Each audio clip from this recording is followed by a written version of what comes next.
Madam, shall we start? Yes, Panda sir, we are going to start. Yes.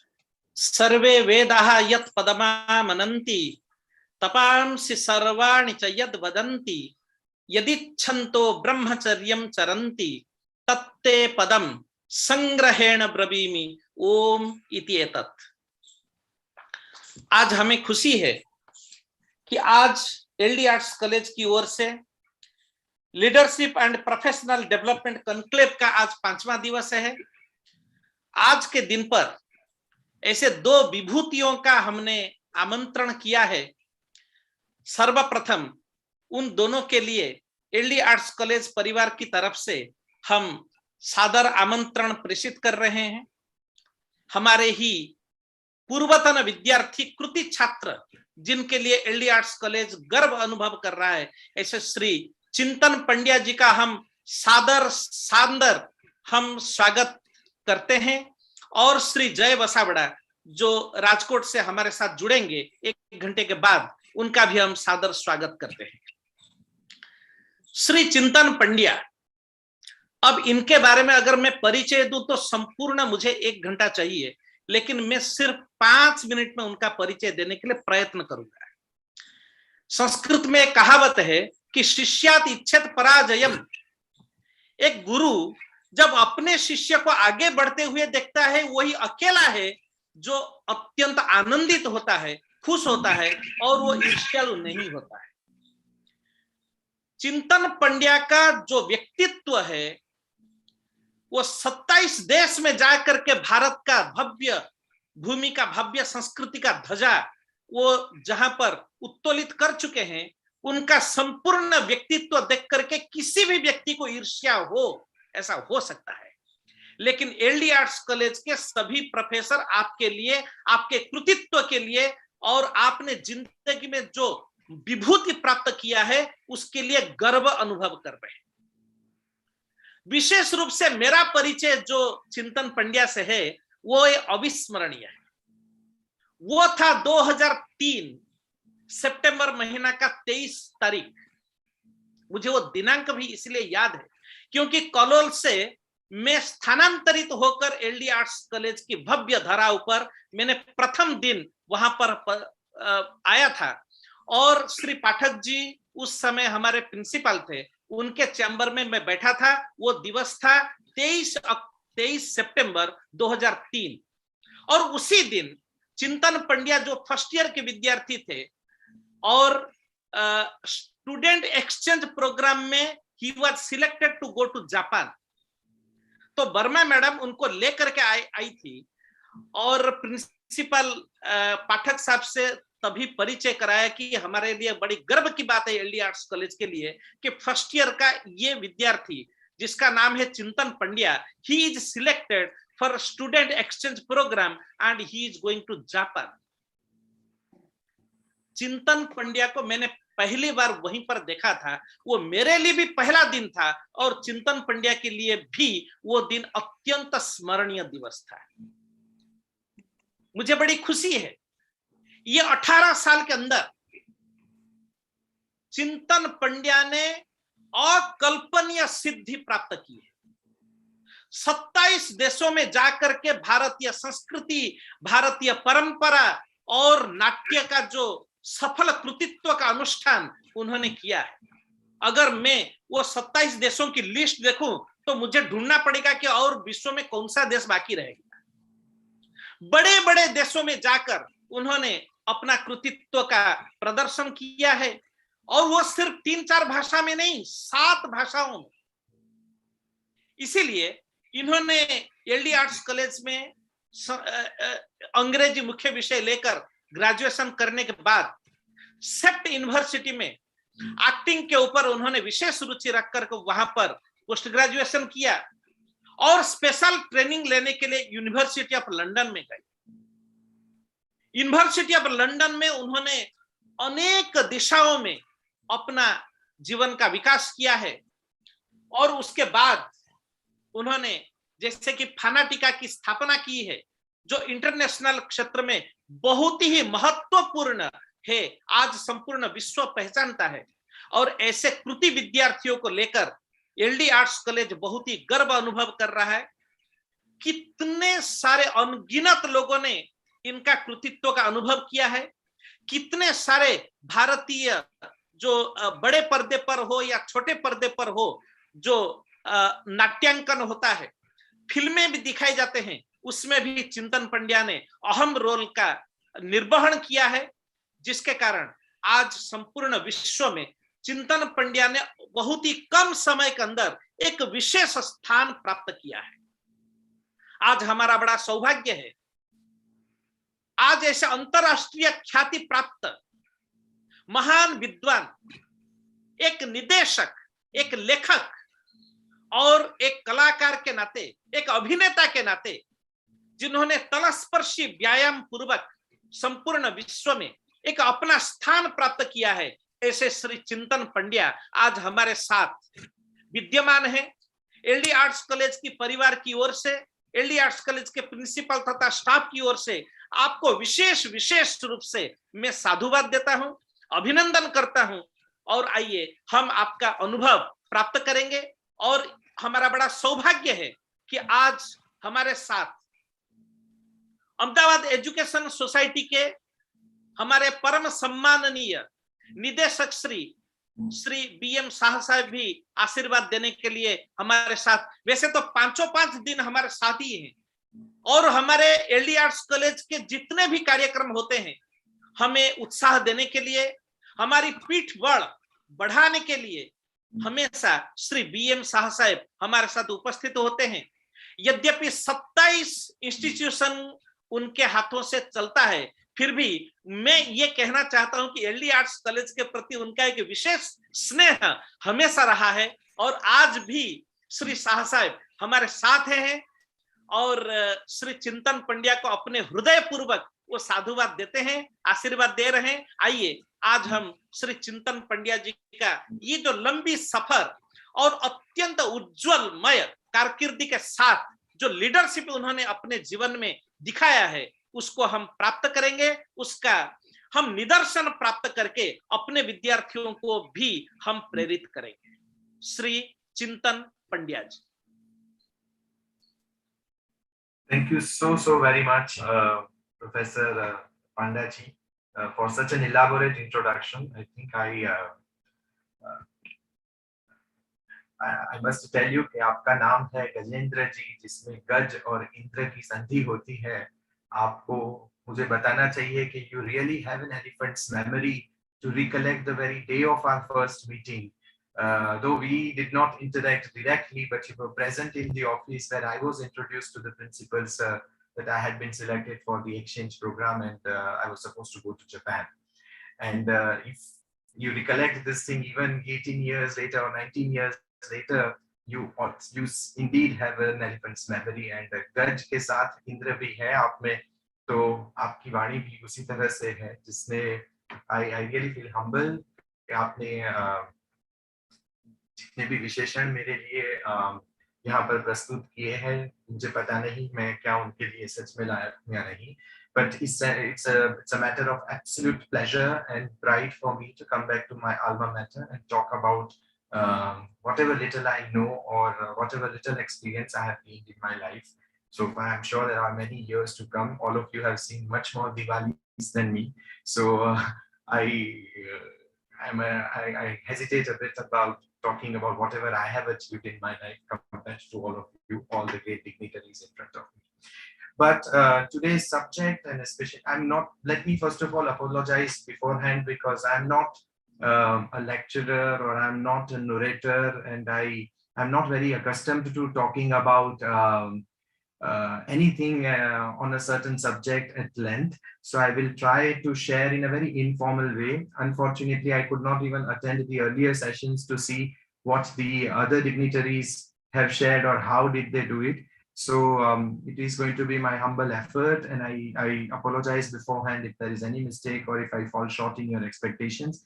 I'd rather prefer that we make it as interactive as possible. So if the students present here or the other people attending it have any questions to ask me, I would be very happy to answer them. Even while I'm talking, you can interrupt me in between. It's totally all right. We should not be waiting for the end of this very session to start interacting. Well, first of all, let me begin with, because I'm an artist, I'm an actor, writer, director, and I have a great love and admiration for my language, my city, the state that I belong to, and the country that I belong to. And wherever I go to represent them, there's always an element of my city, my state, and my country, which I carry. And today is the birth anniversary of Kavi Dalpat Ram, who should I be speaking in English only, or should I also switch to Gujarati? I don't know what is the audience like. I mean, if it's a multilingual audience, then I can. Any language should be fine. Any language, Chintan. We promote multilingualism. Yes, so I mean, I'm absolutely. You can easily switch over to Gujarati. And English. Yes. It's just for We the love it. benefit of the audiences. If everybody doesn't follow Gujarati, then I can continue to speak in English, but otherwise I can also speak in Gujarati. That's not an issue. You may please go ahead and even quote and speak So in Gujarati. basically, today is the birth anniversary of a great Gujarati poet, Kavi Dalpat Ram. Almost 202 years ago, this persona was born, and he was a leader in himself. I think most of us, and especially those who studied in a Gujarati medium school like I did, we studied one of his very famous poems, ke Bija na to ek waka, anya na to ek che, apna adhar che. And I think ke from this poem itself, આ કવિતામાંથી જ આપણને બાળપણથી જ લીડરશિપના ઘણા બધા ગુણ શીખવા મળી જતા હોય છે. એના સંસ્કારોનું સિંચન આપણામાં ત્યારથી થવા મળે છે. There is a particular word in Gujarati જેને આપણે કેળવણી કહીએ છીએ. એના માટેનું કદાચ સમાનાર્થી ઇંગ્લિશ કે દુનિયાની કોઈ બીજી ભાષામાં મેળવવો બહુ અઘરો પડશે. We talk about education, we talk about civilization, we talk about cultural routine, we talk about a lot of other things in the realm of pedagogy. But કેળવણી શબ્દ એવો છે કે જે ઘણી બધી વસ્તુને એક જ સાથે સાંકળે છે. અને બીકોઝ આપણે આ એલી આર્ટ્સના પ્લેટફોર્મ પર છીએ, ગુજરાત યુનિવર્સિટીના પ્લેટફોર્મ પર છીએ, એ વસ્તુ કહેવી રહે કે આપણે આપણા દેશમાં there have been pedagogues, એવા કેળવણીકારો આપણને મળ્યા છે આપણી સંસ્કૃતિમાં, જેના કારણે આપણે ત્યાં ખૂબ મોટા લીડર્સ થઈ ચૂક્યા છે. Now, I'm wondering, because when I was asked કે leadership ઉપર વાત કરીશું, professional development ઉપર વાત કરીશું, what is leadership for all of us? Because we look at the leaders who have a megalomaniac presence in our life. Even Mahatma Gandhi ji, for example, or Sardar Vallabhbhai Patel, we always look at them as larger than life figures. We never actually take into consideration their common everyday human qualities. એ લોકો રોજે રોજ કેવી રીતે જીવતા હશે? What is it? What are these little elements that have made them what they became? So that is where it all starts from. And I'm a little amused, because in today's time, when we talk about leaders, leaders are the ones who lead, and then there are followers who follow them, right? It's an amusing fact that in today's time, the followers actually decide what kind of a leader you are in which field. When this morning I shared a few posts on my social media accounts, I got an amusing response from one of my acquaintances who said, "Oh, but I have a bigger followers list than you. I should also be addressing one of such conclaves." And I was laughing at all these things, because is it what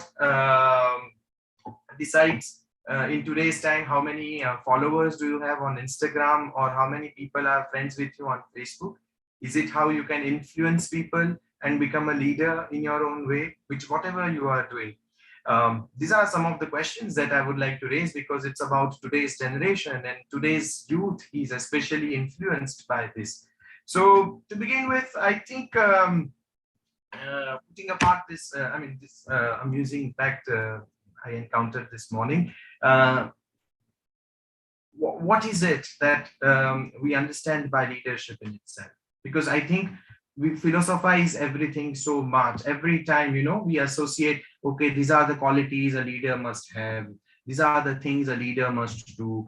Look at the examples of such a writer, such an author, such an actor, whether it is Amitabh Bachchan, whether it is RPM Modi, whether it is someone else.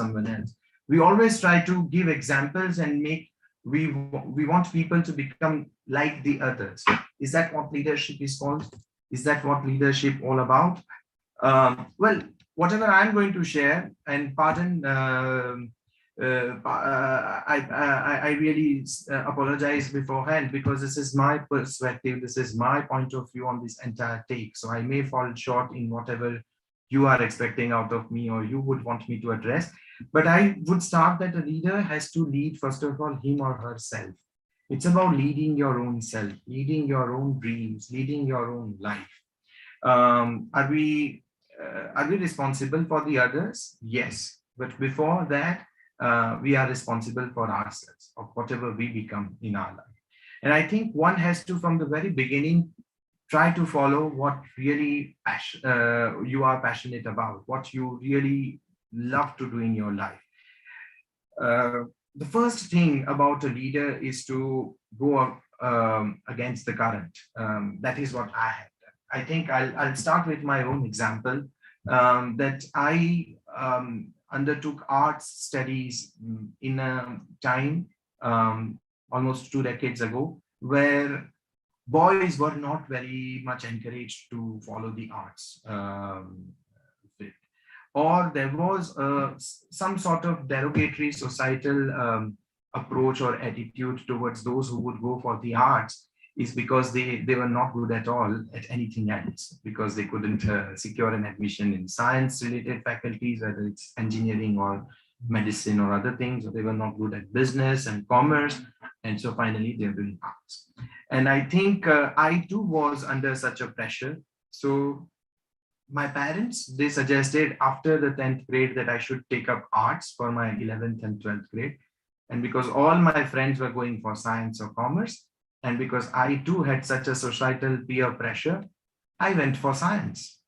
And those were the 2 years which were, I think, quite formative years for me, for making up choices of my life, which later on became the most important choices of my life. I think that's the age where you are not mature enough, where you don't know what is life all about, where you are more into either imitation or competition, what we call dekha dekhi in Gujarati, because friends are doing this, you are feeling socially insecure because you're worried about life, wherever you are going to reach. And then there are such lectures about so-called leadership and personality development and professional development, wherein people start by asking your question, where do you see yourself 10 years from now? And how much money are you making? What is your goal in life there? And as somebody who is in the mid of his teenage, 14 or 15 at the 10th, who has just cleared the 10th grade, is completely lost, because I mean, it's like asking him questions related to rocket science. It's like asking him the names of this or that stars in this entire universe, because life is like a universe for these people who have yet to see life, who are yet to experience life. And you ask them, where do you see yourself? I think it's a brilliant question, because it works in certain fields. It works for a lot of people, but it may not also work for a lot of people, because a lot of people, and especially those who are in the field of art, you can't treat them the same way you treat somebody who is good at maths or at engineering or something else. I mean, there are people who like to plan in advance, but then there are people who also get enriched by everyday experiences, and then they bring out something out of it. And I think that maturity should be equally valued. So it's like in today's newspapers, I read an article about Supreme Court defending some of our education systems in some ways, and they have also criticized in some other ways, wherein they say that the evaluation system, the examinations cannot be the only way of evaluating a person or a person's caliber, because within that moment or within that on that particular day, that person might not be in the full of his or her wits and forms, and may not be able to present the best of him or herself. And I totally agree with that. So that is when I selected science, and I regretted that thing much later, but I did not realize of it because there was an earthquake, which was followed by the riots, and we were condoled. We did not have to take the exams. It is really when I was supposed to take up the 12th sciences final exams where I realized that this is the biggest mistake of my life. This is not what I enjoy doing. And if for the rest of my life, if I have to pursue a career just because it will be offering me a secure future or something else, I should not. Because I might be rich, I might be well settled in India or abroad, but I will not be happy.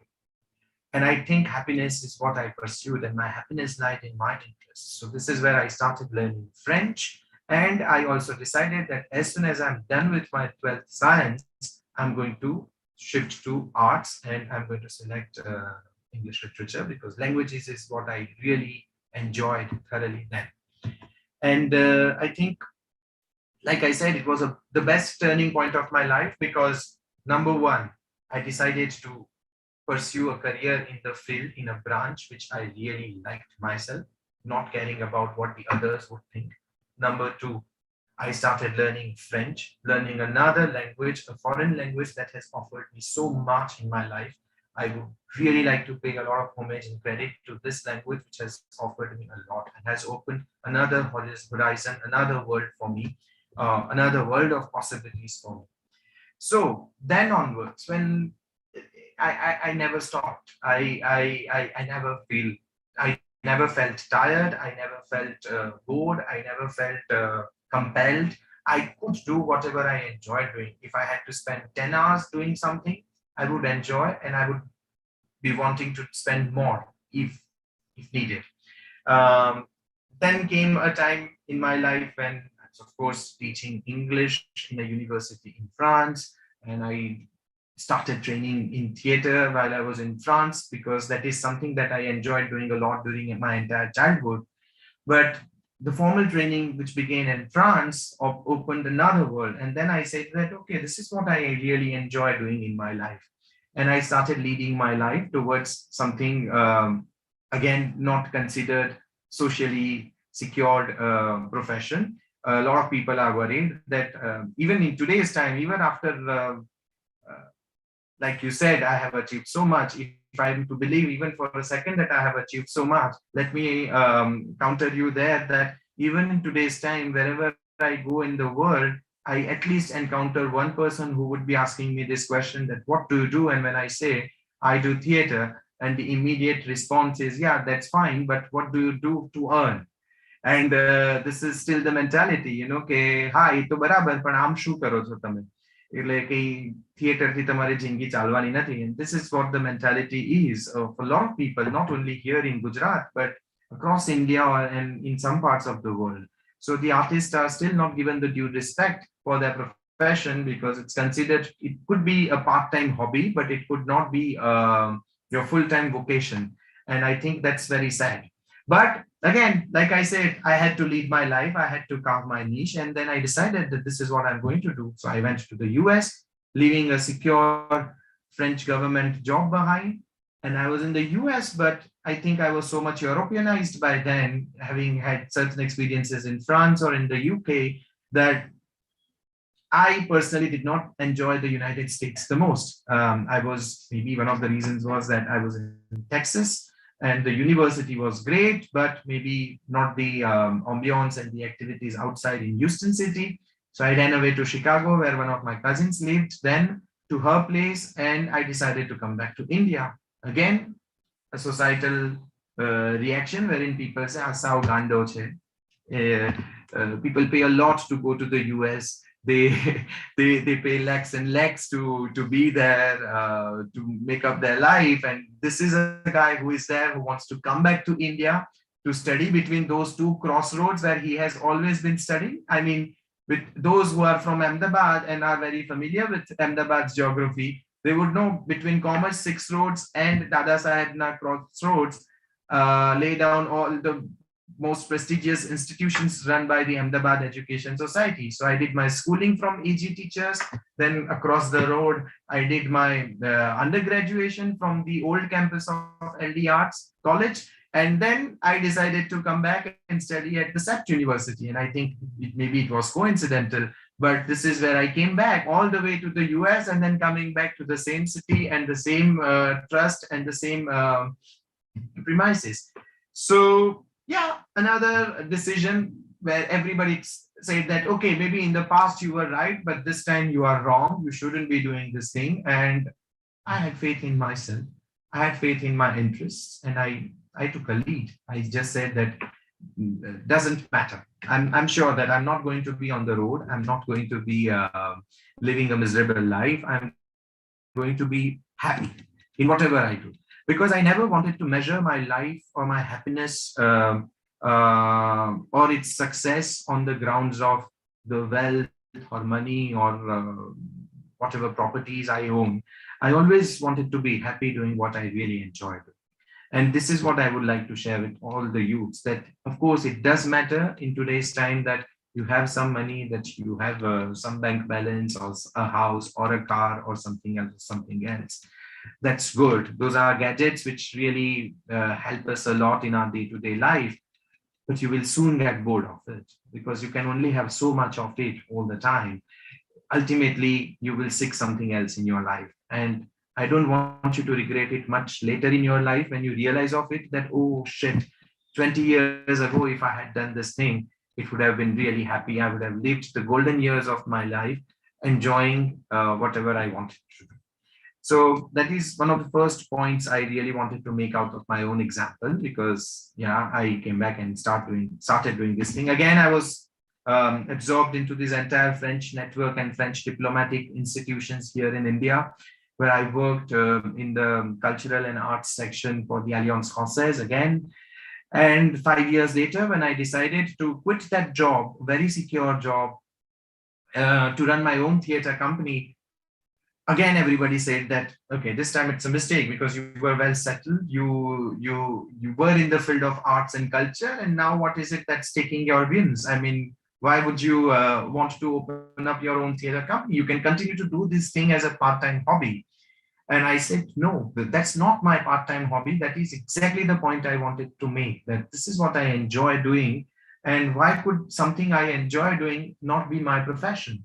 Is the most important question I'd like to raise, because everybody keeps telling me that, yeah, it's all good, but let it be, every evening for 2 hours or 3 hours. Why not like that? And then the full day goes somewhere else. I'm sure there are a lot of students who might be struggling at present, thinking that they are good at music, that they are good at acting, or they are good at writing, or they are good at doing something else, but that can't be their vocation, or that can't be their profession, that can't be their career option. It will still remain within the margins of a hobby or a part-time passion that they would like to pursue all along their life, professional life. And I think that's the saddest choice you would make, just because your society has conditioned you to think like that. Well, in some cases, it could be a right thing. So what I would like to tell you is just follow your heart's voice. Don't think that because my father says this thing, or because my elder brother says this thing, or because my uncle's example has been a failure, or because my friends would laugh at me, or this or that. Don't succumb to the others. That's one of the first qualities, according to me, a leader has to develop. Because in today's time, a leader has to be global in all its senses. We are no longer fighting about issues which are only limited to one particular area, or everything has repercussions everywhere else. And I think what better than the pandemic to teach us this fact, this reality, that 1/3 of the world cannot be happy and continue to live and believe that they can survive and thrive on their own, while the 2/3 of the world are literally living under the siege and are suffering in certain other things. I mean, we must have our genuine concerns. Of course, we think about ourselves and our own betterment, but it can't be at the detriment of the others, or it can't be at the price of the underprivileged in certain ways. So I think we should also be in our own choices making certain differences. And one of the people who had actually literally inspired me a lot, and I'm choosing my words very peculiarly. I say inspire and I don't say influenced or impressed me, because I'm coming down to that point. I would not like the youth, the youngsters to get influenced or to get impressed by people so easily.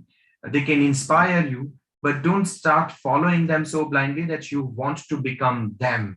Remember, there can only be one person and one persona at a time. Don't try to become the others. Stay who you are. You can get inspired by good qualities of the others and enrich yourself, learn from their experience, but don't try to become them. Because Bill Gates did this thing, he's my role model and I'm going to follow this thing, is not a leader's quality.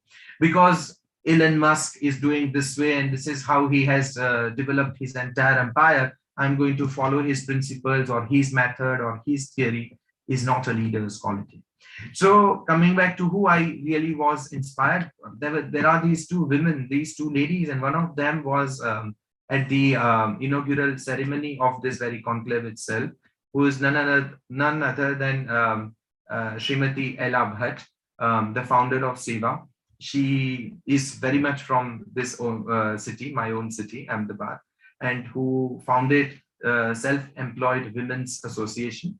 And her career path was also very interesting. You know, she was an advocate, and she was running a scooter on her own, a woman riding a scooter in her own time, coming from a very well-established family, and who would accidentally end up going to some of the mill mazdoors places, the workers of mills places, and started understanding their realities and their difficulties, and started going to their community where it was considered to be unsafe in those times, and especially for a woman. She went there and she started fighting for their rights, and she forgot about her career because it was her passion driving for the others.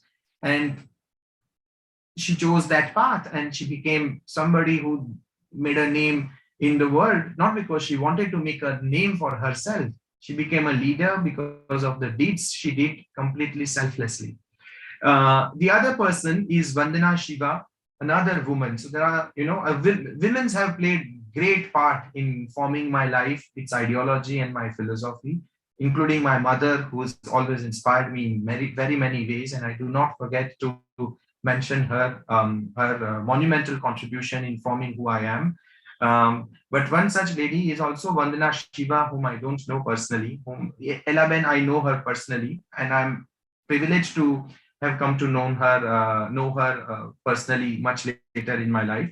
But Vandana Shiva is another leader whom we should all know, especially being youth of this country. She is the one, she's maybe not so famous in India, but in Europe, she is a star. She has made the European Union change some of its rules and regulations related to the entire food industry. She has a food bank in the Himachal Pradesh. She is the one, in one of her interviews, when she said that when she was 3 or 4 years old, she used to go to school, and those were the days when the new inventions of nylon and another kind of fabric were really fashionable. And all the girls in her school were wearing those frocks, nylon frocks and synthetic frocks. And she also wanted, because they had bright colors and they would shine and this and that, and she wanted one such frocks. And because she was always dressed in those khadi frocks, cotton frocks. And her mother, that very night, she was feeding her, and she said, okay, if you want one such frock, you will get one. But this is the time when I would like you to make a choice, that if you buy a nylon frock, you are going to help one rich person buy another Mercedes, an industrialist buy another Mercedes. And if you buy this khadi frocks, you are at least giving one meal to a family which really needs that. decision is yours. And I think that 3 or 4 year old girl then understood. And for me, when I listened to her, immediately understood that what is the quality that I would also like to inculcate in my own lifestyle.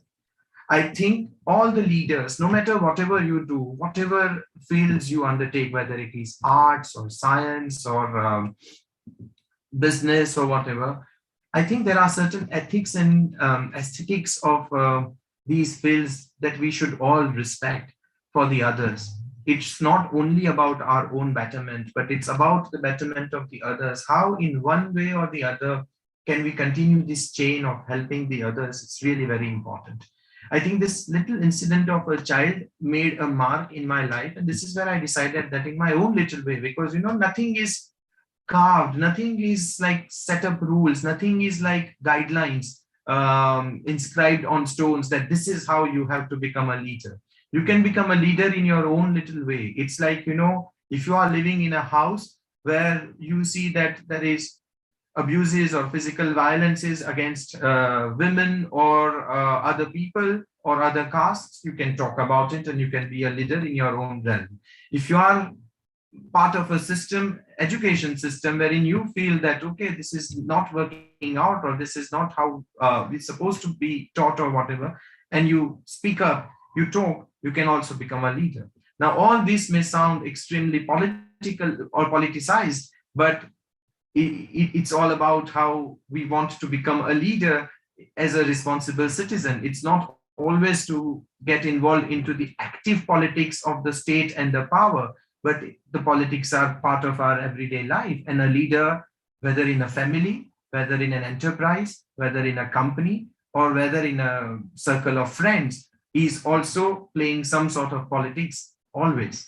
So how do we want to lead our life is also something that we all need to be extremely concerned about, and which will also develop certain leadership qualities in ourselves, because you can't be professionally good because you have a good management skill, but at the same time you are a leader. Because I think leadership is also all about the humanities. It's a human value. It's a cultural blend. It's not something that you can learn or something that you can teach with rules. You can't. It's very contextual. In every culture, it is different. Gandhiji would not be Gandhiji if he continued to live in South Africa. I mean, he was a prominent figure there. He was already a celebrated leader there. But whatever he achieved here was different in this culture, in this land, which was his own, with his values.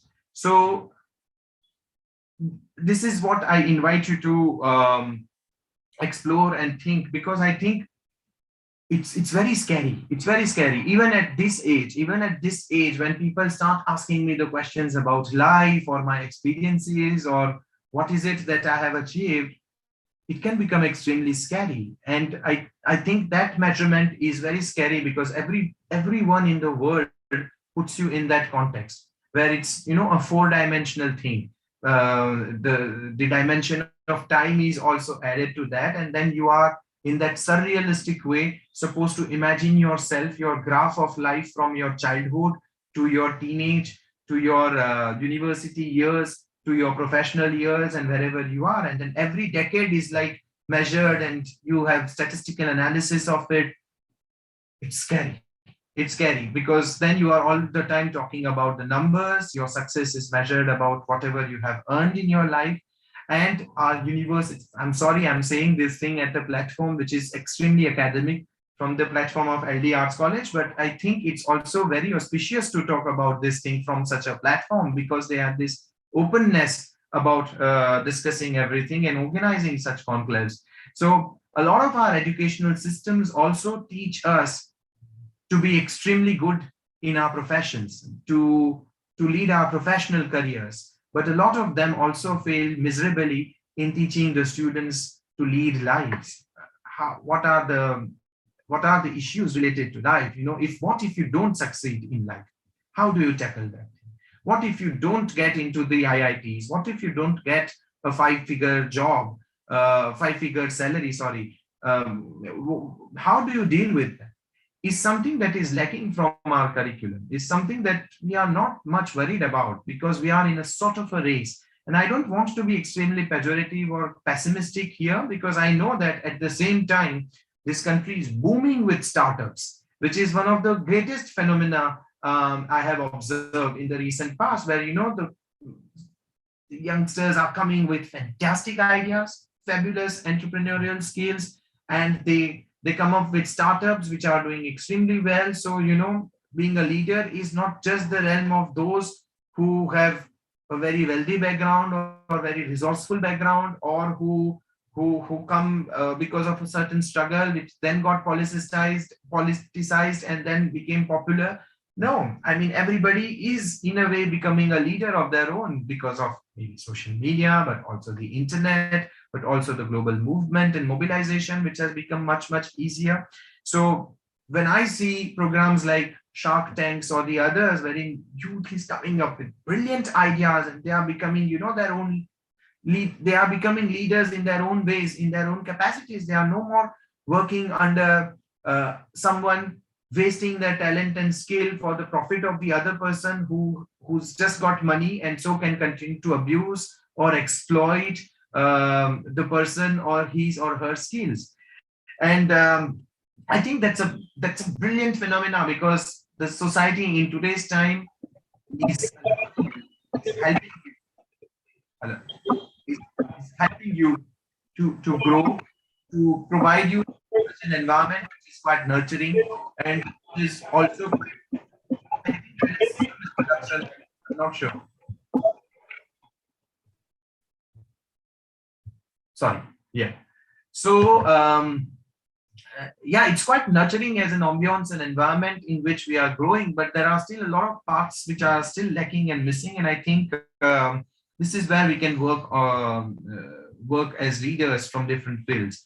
One other concern which I had and which I wanted to present here is the language itself, because language cannot become a barrier for the leaders, because a lot of and because I was talking about the educational system, this is something that I personally encounter in my career as also a teacher or a mentor at the university, that a lot of material is not available in the vernacular languages. If I'm to teach Western theater, there's absolutely no material available in Gujarati language, and whatever is available is very poor translation of some of the works they have done, and we don't give enough efforts in that direction. And those who come from Gujarati medium schools, they don't have this privilege of having access to English books and understand everything. I think there was this big industrialist, I think it was one of the Birlas, if I'm not mistaken, who said that for many years he had this prejudice against people who could not speak fluently in English in his offices, and those engineers who were very good at engineering, but who spoke broken English with local words, and he looked at them in a very shabby way. And then when he started visiting the factories abroad and then started understanding that a French would always speak in French, or an Italian would speak in Italian, or even a small country like Czechoslovakia would be speaking in Czech, he said, why should I be giving so much importance to the language if my personnel is able to do his job in a good way or in the most satisfactory way, and he speaks in Marwadi or Gujarati or Kutchi or Sindhi, that's totally all right, because that is his language. I think we should also, a lot of people are also stuck into these complexes that they have developed because they are not fluent in English, or because they can't speak Hindi very well, or they have a Gujarati accent or they have a Kathiawadi accent when they speak. It's fine. It's part of your cultural package, and let that not become a source of complex in you, because a lot of youngsters, especially in my teaching career that I have come across, I also teach French, so I know of this thing. It becomes a barrier. It becomes a barrier for your progress. And I personally believe that those who have been taught in their mother tongue for the first few years, or at least their primary education, they have a better growth and development of their brain, which is a scientifically proven truth, than those who learn in other medium, unless that is the language which is also spoken at home. So one should always try to learn things in a language which is the language of currency at home or wherever, and that helps a lot. So language, I'm not discouraging you to learn English better or speak Hindi well or speak any other languages. I myself speak 7 different languages and I'm extremely fond of languages. So I should be the last person to discourage you from learning any or mastering any other languages. But what I'm trying to establish here is that do not be ashamed of your own language. Do not be ashamed of the fact that you can't speak any other languages better than your own. If you are comfortable expressing yourself the best in your own language, it's not bad. So you should be proud of it, and you should continue to use it more and more often, and also transmit that thing, also give that thing as your legacy to the coming generations. That's not an issue. I think I have made most of the points which I wanted to share here, and I'll be very, very happy to interact with those who have any questions with me. I'm sure that I can talk about a lot of other things, but this is what comes to my mind in this immediate present. So this is what I have shared, and I hope it's going to be useful to those who are thinking about what to do post their graduation, or now that they are deciding about choosing their career or vocational options. Yeah, thank you so very much, and I'll be very, very happy to interact with anyone. बहुत ही धन्यवाद, बहुत ही सुंदर और चित्ताकर्षक आपका वक्तव्य रहा है. We would like to get some questions, so I welcome some questions from the audience. किसी के मन में कोई प्रश्न हो तो हम 10-15 मिनट हमारे पास हैं, तब तक जय भाई भी हमारे साथ जुड़ जाएंगे, तो हम प्रश्नोत्तरी का कार्यक्रम 10 मिनट के लिए कर सकते हैं. हमारे पास इतना समय है. सॉरी, कोई प्रश्न आपके प्रश्न प्लीज क्या रखें आप अपने पास. एक चीज जो है मैं बताना चाह रहा था, there is something, one point which I wanted to address in particular. Before I developed that point, I just shifted to something else. It's when I was talking about Gandhi or Sardar, as leaders, or I also mentioned Amitabh Bachchan, or for today's youth, it could also be Ranveer Singh. These are the great icons that we look up to. I mean, they are icons in their themselves. For a youth, anything that Ranveer Kapoor or Ranveer Singh would be wearing would become their fashion statement, and this is what they would like to imitate. Now, this is the power of their influence. But do we also look at them as human beings in their real life? They also have blood and flesh like us. They also feel the pain. They also feel the pain of losing someone, or they also get COVID positive, and they also get confined because they are human beings. It's not that they are beyond the reach of human scale. I think we need to learn from such people who have achieved so much in their life, is the kind of rigor that they have developed in following their passion. Number 2 is, no matter what happens, they have tirelessly worked to achieve their goals and objectives towards doing something in which they had absolute faith. I think to have faith in what you do is also very, very important, because you can't be passionate about something because you think, okay, this is what I'm passionate about. You try it for 2 days or a week or 2 months and then give it up and try something else. I think that's not what you are really passionate about. So sometimes, like Nawazuddin Siddiqui took 18 long years to come down to the silver screen as a celebrated actor that he is now, and in between kept doing some small cameos or this and that in other films. Do we have that patience? Do we have that commitment? Do we have that rigor is also what we look up to as leaders in our way. So leader is not always to lead a group of 10 people or 100 people or 1,000 or 1 crore people. Leader is about how you lead your own life. And in that journey, in that progress, how can you maybe make the others also happy, or your own deeds can influence or inspire rather the others in such a way wherein they can also become more happy in their own lives, in their own contexts. That is what I wanted to tell you. Sorry.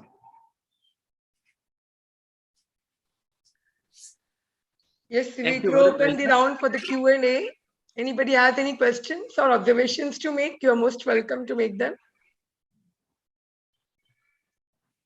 I certainly intend to make a couple of observations myself, but I'll wait for the others to speak. Sure.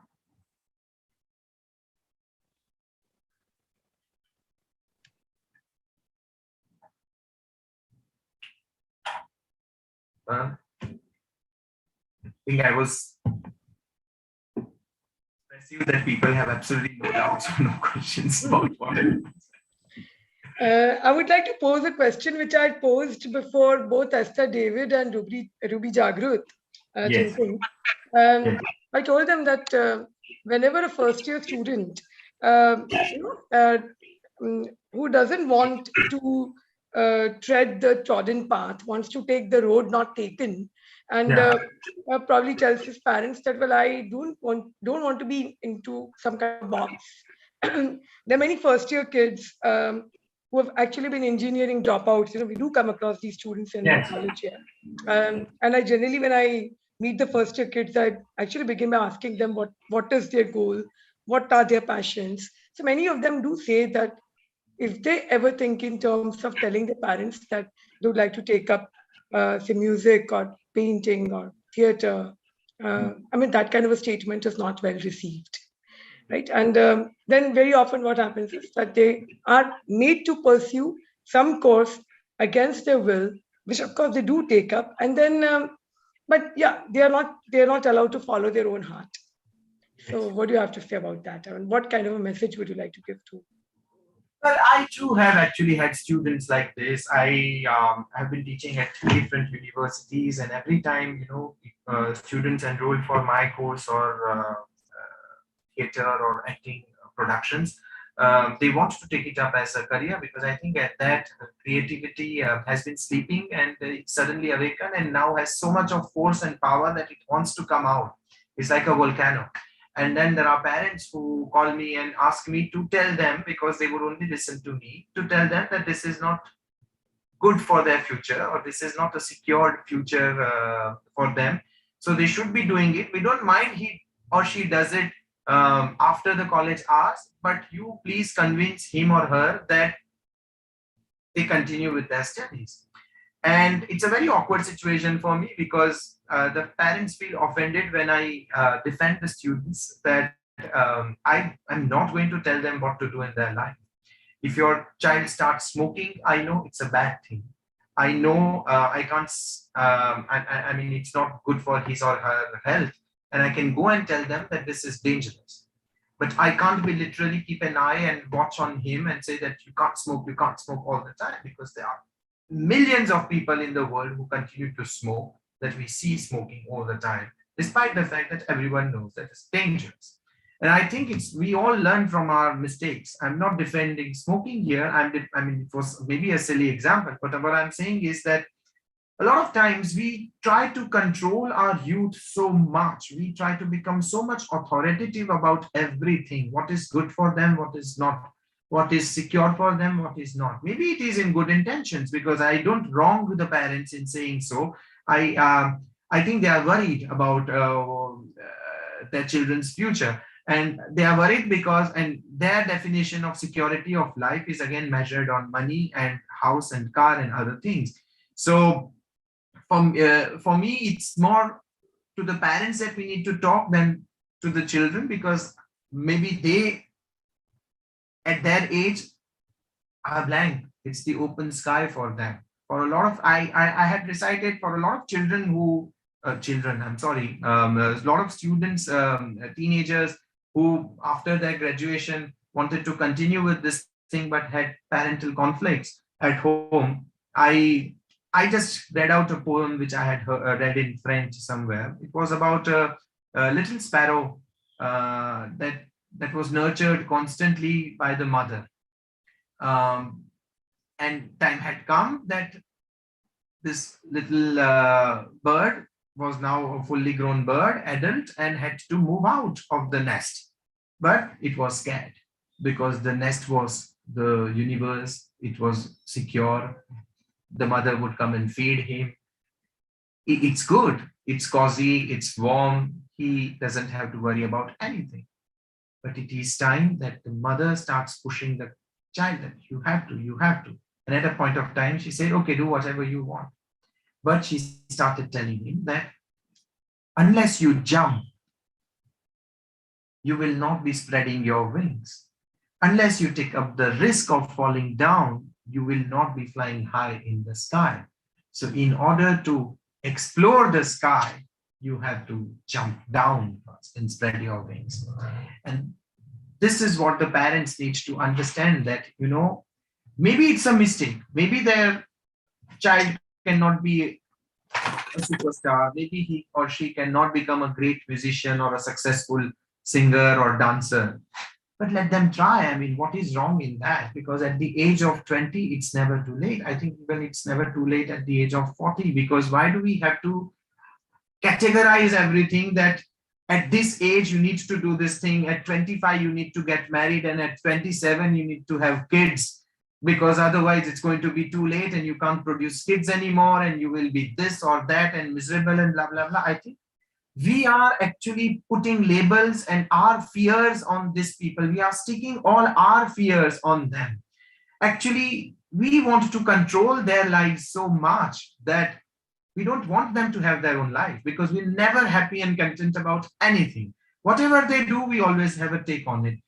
But if they don't get married, there is a problem. If they get married and don't have a kid, then it's a problem. If they have kids but don't treat him in a certain way, then it's a problem. And then we don't stop it even when we are at a grandparent's level. So the grandchild wants to become something, we will also have a word there. And I think that is a never-ending process. So I think we must be addressing more the parents here than the kids. And it's not never an issue with the kids, because in the heart of their heart, they know what is it that they want to do. Maybe we need to help them come out better to their parents, how to deal with them, how to have a non-violent communication, which will be helpful for them, but all the while taking their own position on what is it that they really want to do in their life, and also invest the powers of faith, confidence, fearlessness in them, so that they can make a decision, all the while knowing the fact that this decision may turn out to be a good one, may turn out to be a bad one, but that's all right. It's my decision. I assume and take all the responsibilities for making this decision right now.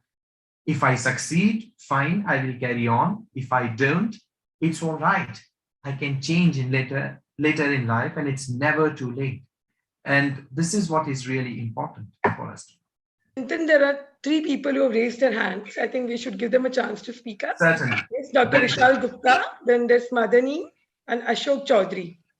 Yes, Ashok Chaudhary, would you like to say something? You had raised your hand the other day. Jayniben, Jaybai has also joined. Jaybai has also joined? Yes. Yeah. Yes, thank you so much, sir. Thanks, Jaybai. I think you are muted. I would like IT help desk to unmute. No, I have unmuted myself. Okay, great. Chintan, it was a wonderful talk, though I joined late. You were bang on. And please carry forward with all these 3 questions. Sure. Thank you, Jaybai. Yes, Mr. Chaudhary, Ashok Bhai. Ashok Bhai, can you please unmute yourself? Yes, sir. I am a first-year graduation student. My question is that how can we get a strong firmness or strength to stick on difficult goal? Sorry, firmness or strength to stick on difficult goal during your difficult moments. Hello. What? Okay. Difficult moments is what you said, right? When you face. Yes. Okay. Well, see, every person, there is not a pill for it, there is not a conceived formula for it. I can't say that this is what you need to do. Your context, your difficulties would be contextual in such a way where my things may not or may not work. So you need to find out. But I think there are certain things which really helps us, all of us, and these are innate qualities of, like I said, faith, first of all, in whatever you do is very, very important. This is where you will find your inner strength because you believe in it so much. No matter what happens, it's like, again, if I have to give you a stapled example from great leaders of the world, and if I have to tag somebody, let me quote Gandhiji, tag Gandhiji here, that people consider him a crazy person, whimsical at times. He was labeled all the pejorative adjectives that you could imagine in his time by the Britishers or even some of the people from our own society. Gana loko aave kya utdi peri ne gando manas shu kare je. And this is how people thought. And his whims were also quite astonishing for his own time. When he suddenly says, okay, we are going to do this thing. People said, no, but there is no logic behind it. There is no reasoning behind it. It's absolutely insane. But he believed in what he did. And I think it's that strength of his belief, his faith in what he wanted to do really made him achieve something. So first of all, you can get your inner strength from your absolute faith in whatever you have undertaken, which matters a lot. Difficult times always come, but it's this faith which will keep you moving, which will, when Jenny Ma'am talked about the road less taken, a very famous poem by Robert Frost, is all about that. It's because you made this choice. It's not that you can't go back to the earlier choice unless and until you realize that, okay, this is not what I wanted. Until you have that faith in you, that faith acts like a fuel. It keeps you running. You're all the time there, whether things work out or not. It's okay not to eat a meal a day. It's okay to sleep only 4 hours a day. It's okay to not have a cupboard full of fancy clothes all the time, or it's okay to walk your way to your office or to your studio and not have a fancy car. It's fine, as long as you are happy in doing whatever you are. So after the faith is the happiness, enjoying your vocation the most, which will also keep you driving, because that's your mental fuel. Like there is a physical fuel in terms of food that we eat, there is a motivation to do what you want to do, and that motivation only comes when you really enjoy what you do. So if you really enjoy what you do, the entire society is against you. Tamaro parivar, tamara mitro kya, it's fine, because in the heart of your heart, you are the least bothered. So that's the thing. I hope I answered your question, Mr. Chaudhary. Yes, Dr. Vishal Gupta, you may unmute yourself. Yes, please. Thank you, madam. Good evening, everyone. It was nice listening to you, Dr. Chintan, and your the experience was very much fascinating and interesting. It won't be superfluous to say that. The movies and actors are the greatest influencer of the youth. I remember someone saying that, mentioning that many of the unemployed youth, they took boot polish after seeing Amitabh Bachchan in a movie. So, but then if we see the success ratio, I was just, I'm an alumni of MS University of Baroda, and there we also had a group called Sankalp Theatre Group. Then there were many, associated people. But then if I see down the line, the success rates are very low. And then there are cases of nepotism. What is your, statement on these kind of, the issues which are into this area? Yeah, I think somebody who is successful does not have to be successful throughout the career and in whatever he or she does all the time. Even Mr. Amitabh Bachchan had a huge fall. You know, there was more than a decade's time. પોતાની ABCL company જે હતી એ પણ એમને વેચવાના દિવસો આવી ગયા હતા. He was not doing well because he was maybe going through an age or a period which was not so good or favorable for him. So it doesn't mean that somebody who is a big icon or who has had success once will continue to enjoy that success forever, because it's, again, success is very contextual, and it can be very short-lived also. I myself am a great prey to, I have fallen prey to that.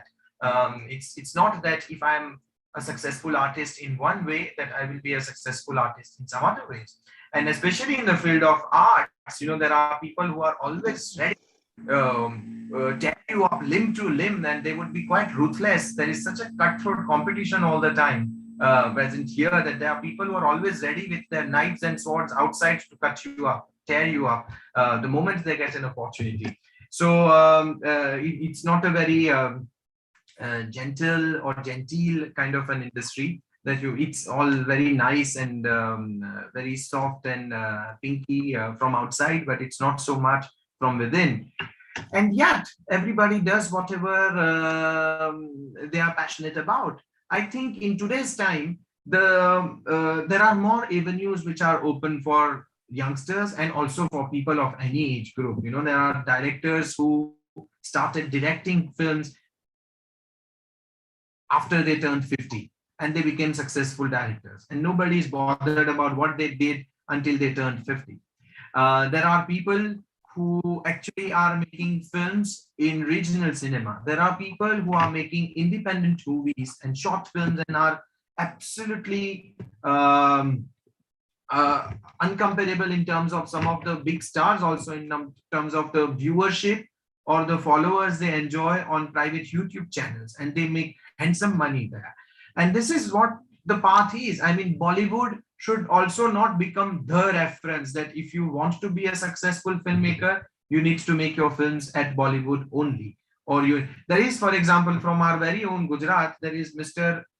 Nalin, actually Nalin Pandya, who is very, very famous filmmaker, who comes from a small village from the Bhavnagar district, if I'm not mistaken. And his father used to have a tea stall on a railway station. And he made a career. Now he's settled in Paris. He makes world-class cinema, absolutely impeccable. And even Mr. Amitabh Bachchan posted on his Instagram while he was recently shooting for one of his films in Gujarat. Mr. Bachchan said that he is a director that one day he would really love to work with. And suddenly everybody starts recognizing Mr. Pan Nalin, who was until then no one. So you see, I mean, is it how we actually recognize someone's work because somebody else who is apparently for us more successful recognizes it, or somebody else who criticizes his work and nobody else admired it, so it becomes an unsuccessful work? I don't think these are the measurements for success for any one of us. And in any industry, whichever industry it is, I mean, I'm sure that Mukesh Ambani, maybe he is the richest person right now, to the best of our knowledge, but he may be also the person who is most in debt in some other ways. So I'm sure he must be stressed and worried about a lot of other things at the same time. And he may or may not be all the time successful for all whatever he undertakes in his life. So success is not a permanent thing.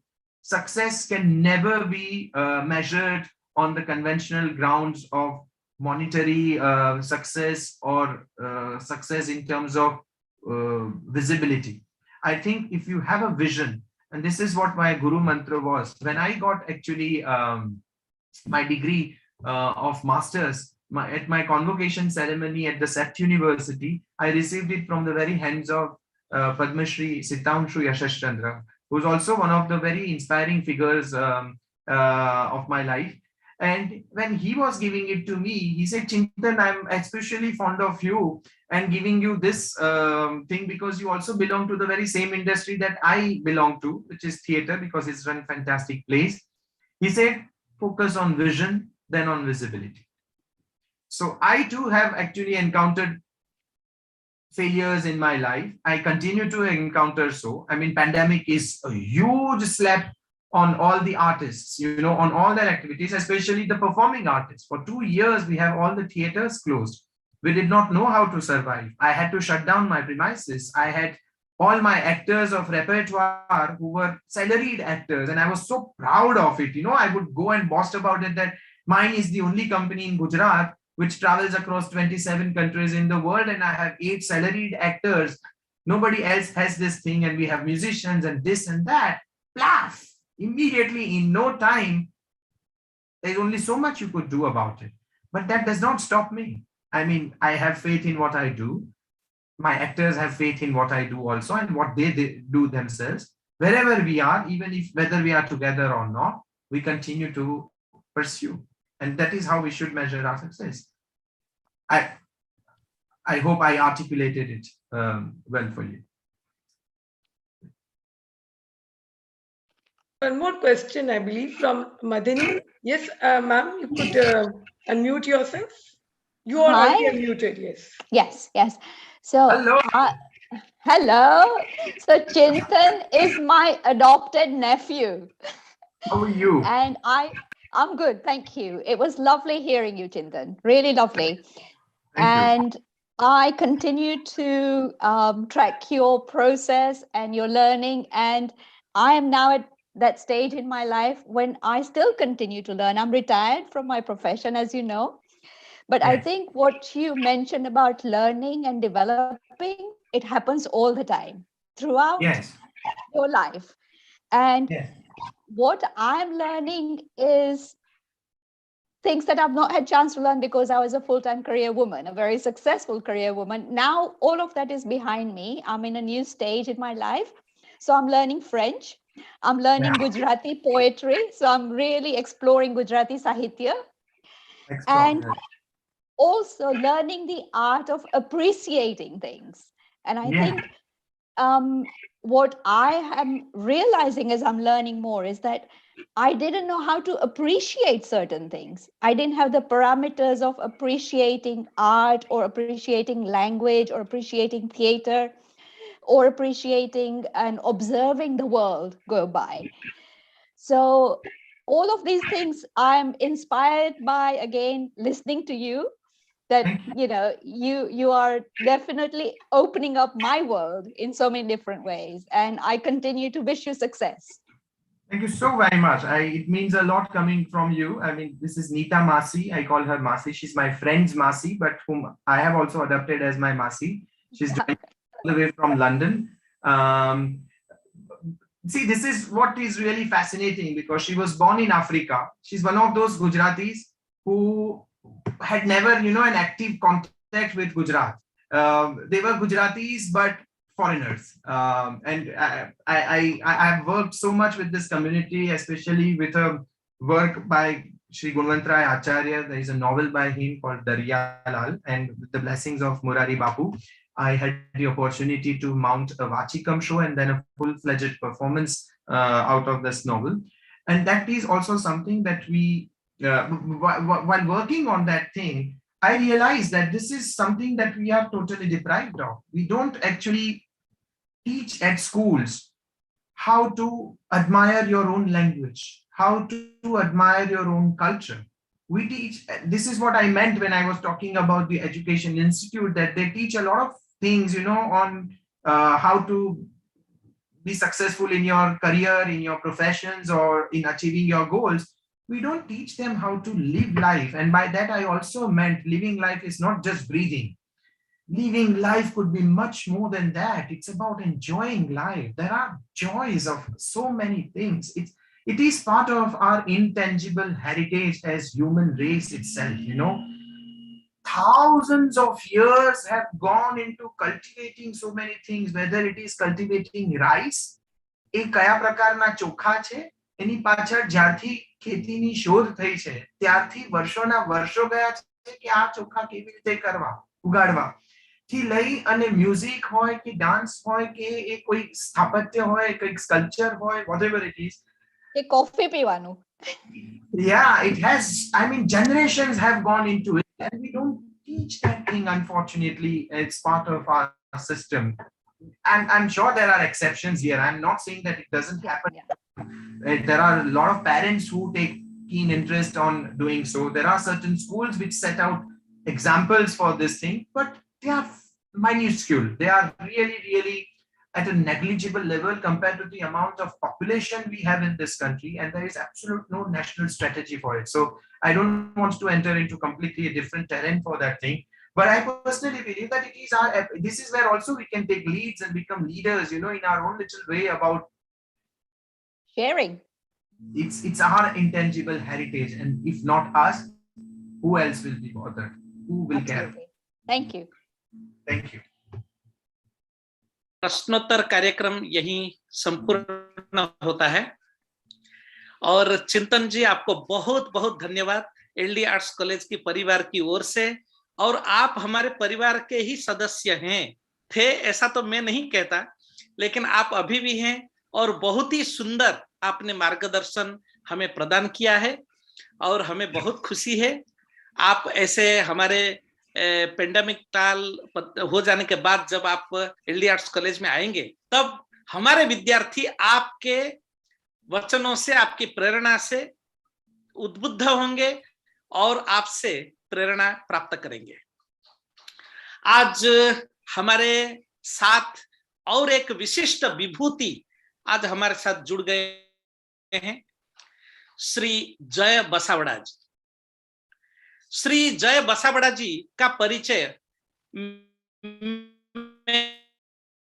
अगर बोलूं तो भी मैं नहीं दे पाऊंगा। क्या मैं खाली इतना ही कहूं कि गुजरात समाचार के एक अत्यंत सुप्रसिद्ध लेखक हैं, या उन्होंने स्तंभ लेखक के नाते बहुत ही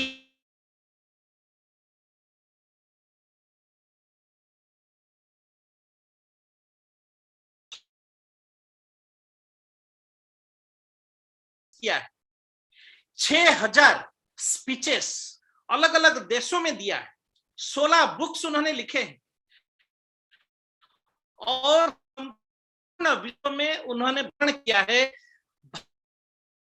संस्कृति, सभ्यता, विचार और दर्शन लेकर उन्होंने Germany, Israel, Dubai, Cambodia, Austria, Thailand, Singapore, Netherland, France, Canada, Holland, Italy, Switzerland, Kenya, New Zealand, Oman, Greece इत्यादि अनेक देशों में उन्होंने भारतीय सभ्यता, संस्कृति, विचार और दर्शन का ध्वजोत्तोलन किया है।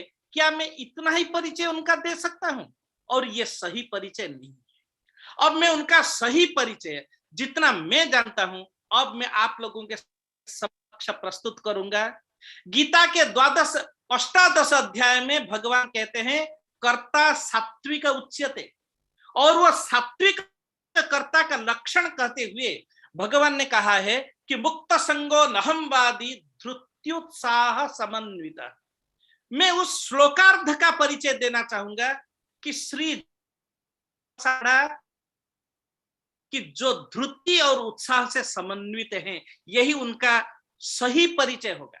एक लेखक के नाते विश्व में अपना यश, कीर्ति का पताका, ध्वजा जितना भी उन्होंने उत्तोलित किया है वो कम है, लेकिन भगवान की कृपा प्राप्त उनको है और जिनमें धृति है और संयम है और उत्साह भी है। मेरा अपना अनुभव है, शायद 4-5 साल पहले श्री जय बसावड़ा जी का एक बहुत सुंदर वक्तव्य एलडी आर्ट्स कॉलेज में अपने कॉन्फ्रेंस हॉल में हुआ था, और मेरा अनुभव है कि घंटों तक वो अपने विचारों के आदान प्रदान में लोगों को बांध करके रख सकते हैं। ये उनका सही परिचय है। वो अमेरिका में जाए अथवा ऑस्ट्रेलिया में जाए, संपूर्ण भूभाग में जहां भी उनका विचरण हुआ है, वहां सब लोगों को उन्होंने एक किया है, धृत्युत्साह समन्वित, धृति और उत्साह के साथ। आज ऐसे एक वरिष्ठ विभूति आज एलडी आर्ट्स कॉलेज के इस दिव्य कार्यक्रम में जुड़े हुए हैं। मैं एलडी आर्ट्स कॉलेज के परिवार की तरफ से, प्रिंसिपल और स्टाफ परिवार की तरफ से आपका भूयो अभिनंदन, साधुवाद देता हूं और श्री जय बसावड़ा जी अभी अभी आज उनका 4-5 कार्यक्रम थे, अभी अभी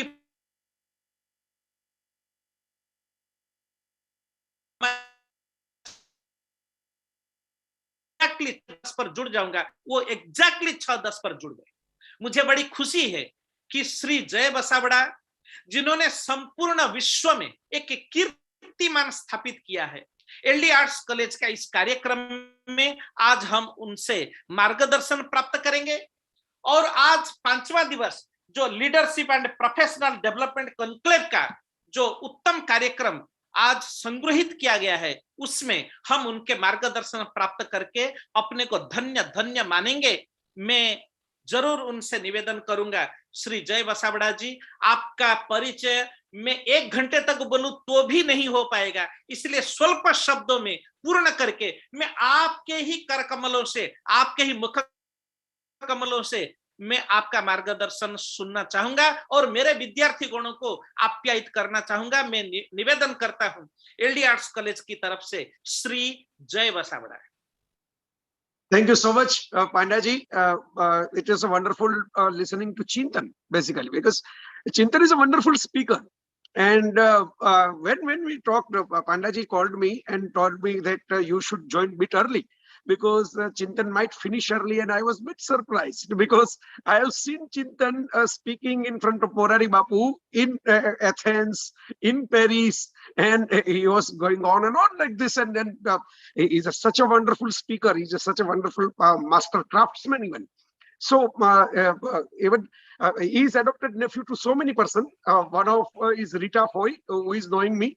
So I have known Chintan, and so I joined early to listen Chintan as well. And he articulated his speech so well. So kudos to Chintan. He is quite young and he has got a fascinating journey. So, and miles to go before you slip, Chintan. So keep walking, keep rocking. Thank And you so much, and it really means a lot coming from you. Thank you so much.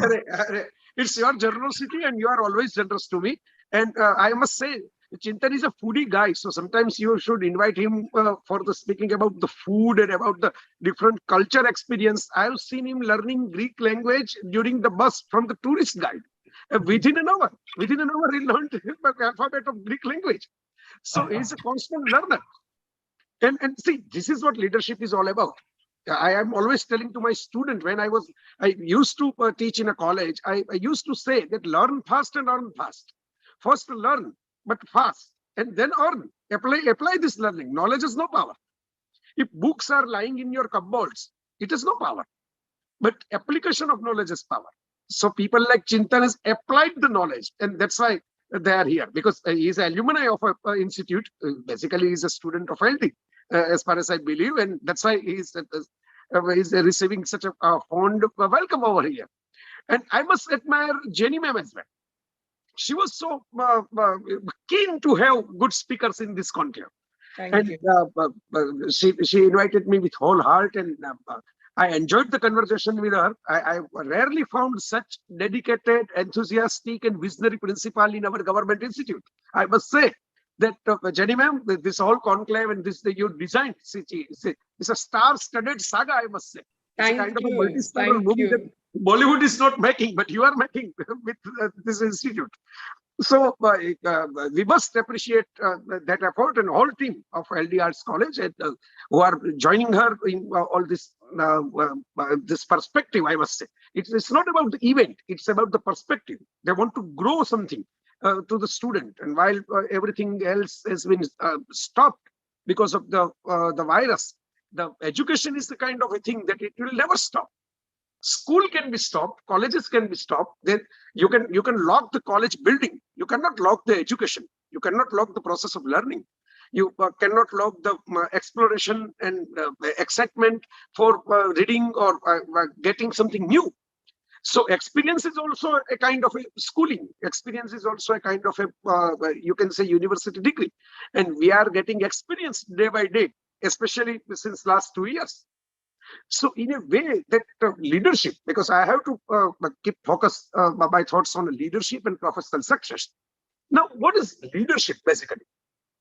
I must, if there is a live classroom, I might have walked around and I might have asked to some students that okay, define leadership in your view, in your way, and tell me that what is leadership.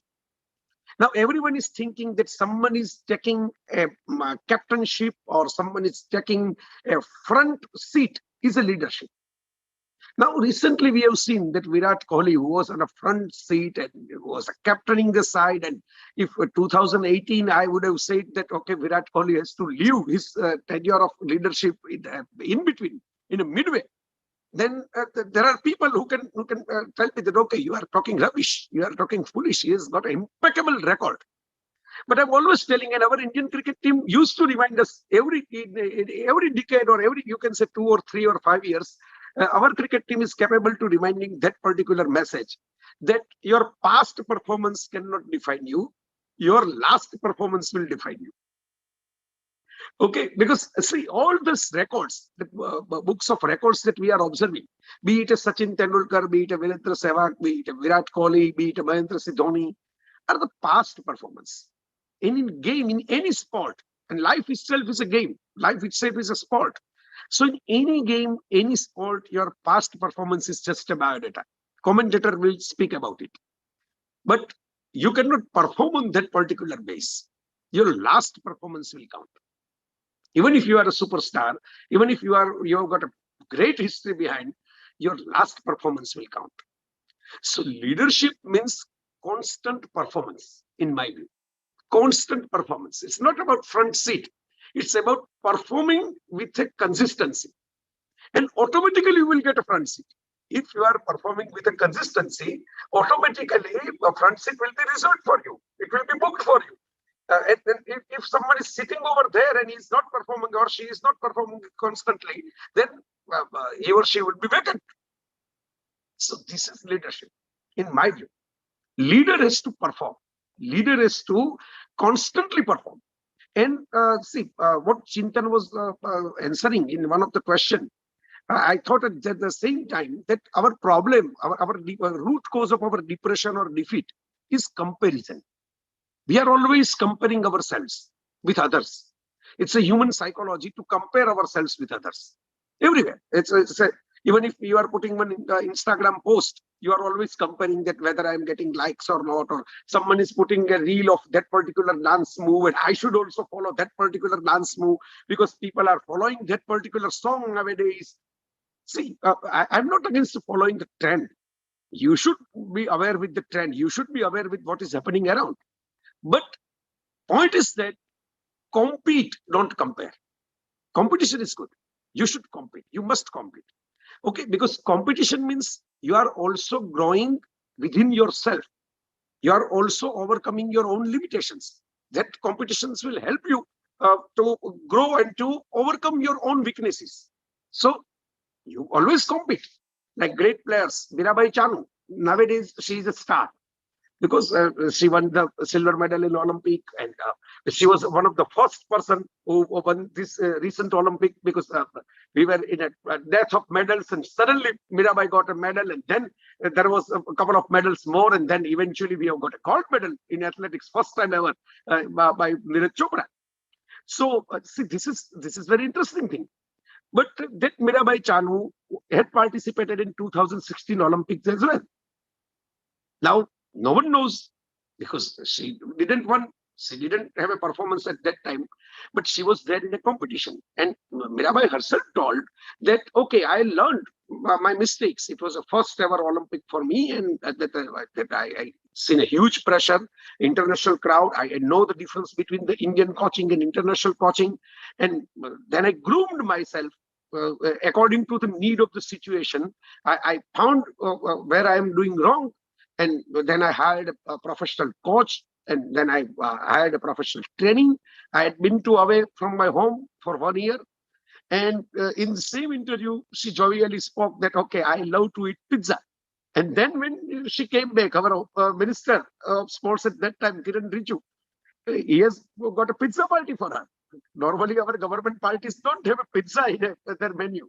But for Mirabai, They have made an exception and get a pizza party. And very next, the Domino's has decided that, okay, not only Mirabai, but her whole family will get a free pizza for lifetime. Now, Mirabai is told that I went away from home. For 1 year, I was not there in India, not at my mom's place. I was there for the rigorous weightlifting training. And in such a training, you must have to mark your own weight, because there is a weight category in Olympics.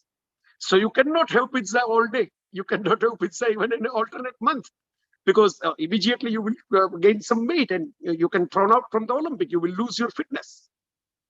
Point is that, my friend, the whole incident, it's a live incident, it's a very recent incident, taught me something about leadership, taught me something about success. First thing, okay, you should keep your head cool, calm with the defeat. There is no problem with the failure, my friends. If you want to lead someone, if you want to lead some project or idea or team or a company or organization or even family, then defeat will come. Defeat will always come. Failure will always come, because you cannot have a success every day. There is no such thing as a constant season in our nature. There is no such thing as a constant winter, constant summer, constant monsoon or such type of thing. Season keep changing. So your winning ability or winning habit keep changing. So accept failure first. First accept your failure. Okay. Though I was a celebrity at my home, but at the Olympic level, I couldn't succeed. Keep your head cool and calm and accept it with a smile, with a pinch of salt, you can say. And I must say with a pinch of sugar, not salt. Okay, you keep a spoonful of sugar within you, and when life throws lemon at you, add your sugar into that, make a squash, make a lemon squash and drink it. So this is basically my nature. This is how I encounter the failure. So I am telling that celebrate the failure, because failure will give you the correct idea about the right persons. Because when you are successful, you will find that everyone is friend of yours. Everyone is boosting your morals. Everyone is behind you. But when you are failed, when you are defeated, then you will come to know that who are your real friends, who are your real well-wishers. So it's good. It's good to have a filter sometimes. It's good to, when see, we are today using so many digital devices, and time by time, to stop the devices from the hanging, we have to clean the mess. We have to clean the temp files. So with some failure, with some defeat, you have to clean your temp files in your life. So that's the first lesson that I learned from that particular incident, that you can have a failure. But I must say, failure should be an event. It shouldn't be a habit. If we are habitual with the failure, then there is a problem. So it should be an event. Okay, fine. I fall down today. That's fine. But every day I cannot fall down. I had an accident today. Okay, that's good. That's fine. Sometimes we might have accident without our own mistakes. Someone else have made some mistake and we got an accident. That doesn't mean that every day when we are going out with our vehicles, we will face the accident. So it shouldn't be the habit. Another thing, when you are on a path of achieving something, when you have some target ahead, because a good leader with a professional success have some targets in their life, some goals, some goal setting. When you have put some great goals ahead of you, then you have to leave something, you have to sacrifice something. You might love something like a pizza. You are fond of pizza, that's fine. You can go on the rooftop of the world and you can scream that I love pizza. That's fine. But when you are on a path of training, when you are practicing, when you are preparing yourself for something, especially in a game or Olympic or sports, so physically you have to keep fit and you have to sacrifice your something which you love the most. So leader has to learn how to sacrifice the things they love. Most of the leaders have sacrificed. See, Panda sir fondly remember Bhagavad Gita, Krishna. Okay, the first leadership or motivational speech ever given in this world was a Bhagavad Gita, I must say. It was the first motivational. We all people are telling ourselves that we are motivational speaker. No, we are just, you can say, the on a footprints of Krishna. We are just some rays of his power, his glory. So he has got the ultimate, you can say, the wisdom. He has got the ultimate counseling session. a student who was depressed, who don't want to fight, who was not confident with his own abilities, and rather than taking his responsibility on own shoulder, Krishna has motivated him to perform his own task. You have to keep your Gandhi in your hand, and then I will keep your chariot. Okay, it is not like that, okay, on behalf of you, because I am a teacher of you, I am a leader of you, I am a motivator of you, I will run the show. No, you have to keep your Gandhi in your hand. You have to fight first. Then I will help you. Then I will guide you. Then I will be there for you. So that particular thing, it's a very important thing, because see, Krishna has sacrificed so many things. From the love of the parents, the childhood friends, you can say the teenage love, you must say, okay, everything he has sacrificed to build his own golden Dwarka. And once you can build your own golden Dwarka, then automatically people will come to you. It's not important that which type of golden crown you are wearing. It's important that which type of head you are having. And because of that head, even if you are wearing a simple peacock feather, it will be your style statement. It will be your iconic fashion statement. So one has to learn how to sacrifice. Because if you don't sacrifice anything, you cannot be a leader. You can be a follower, I must say, but you cannot be a leader. Yes, but it is not like that, that you always have to keep sacrificing. If you lead, and if you lead your life well, if you lead your agenda well, if your goal is right, if you have performed well, if you put your efforts in the right direction, then eventually the things you have sacrificed will come in your way. Eventually Domino's will come and tell you that, okay, you can have a lifetime pizza free. Eventually, if you have sacrificed the Vrindavan's Ras and Radha, some Rukmani will write a love letter to you and come at your home. Okay, but you have to wait.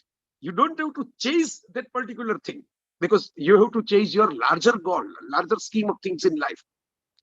So that particular thing I have learned from the recent incident. It's very recent, that Olympic incident. But I'm always constantly, I keep myself updating with the latest news and inventions and what is happening around. And I'm always saying that many people are thinking that leadership means commanding position. Now, one another Mohan, that Muralidhar Mohan is a Krishna, and another Mohan is Mohandas Karamchand Gandhi. Even Chintan has remembered him. And Sam Petroda, when he came to Morari Bapu's place and delivered a wonderful lecture, and you had all listened to him yesterday, and I met him in the USA. And he told me, he gave me his autobiography. He has fondly signed it for me, and told me that why I wrote an autobiography at the age of 70 after having so many surgeries and all medical problems.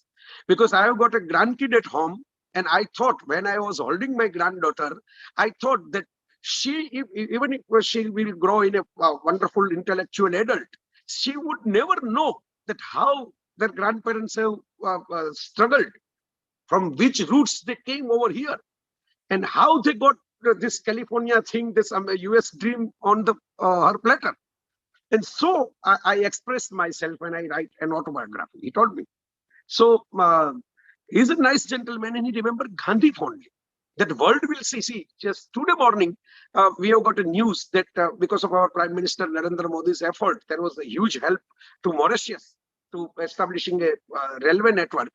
And now the Mauritius Prime Minister decided to give Mahatma Gandhi's name on their railway station. Now that's interesting. We have got Mahatma Gandhi on Reserve Bank of India's currency note. And in 2018, the whole series has been changed. 2016, the process has started. And in 2018, we have got the last new note, new currency note. Still, Gandhiji is very much there.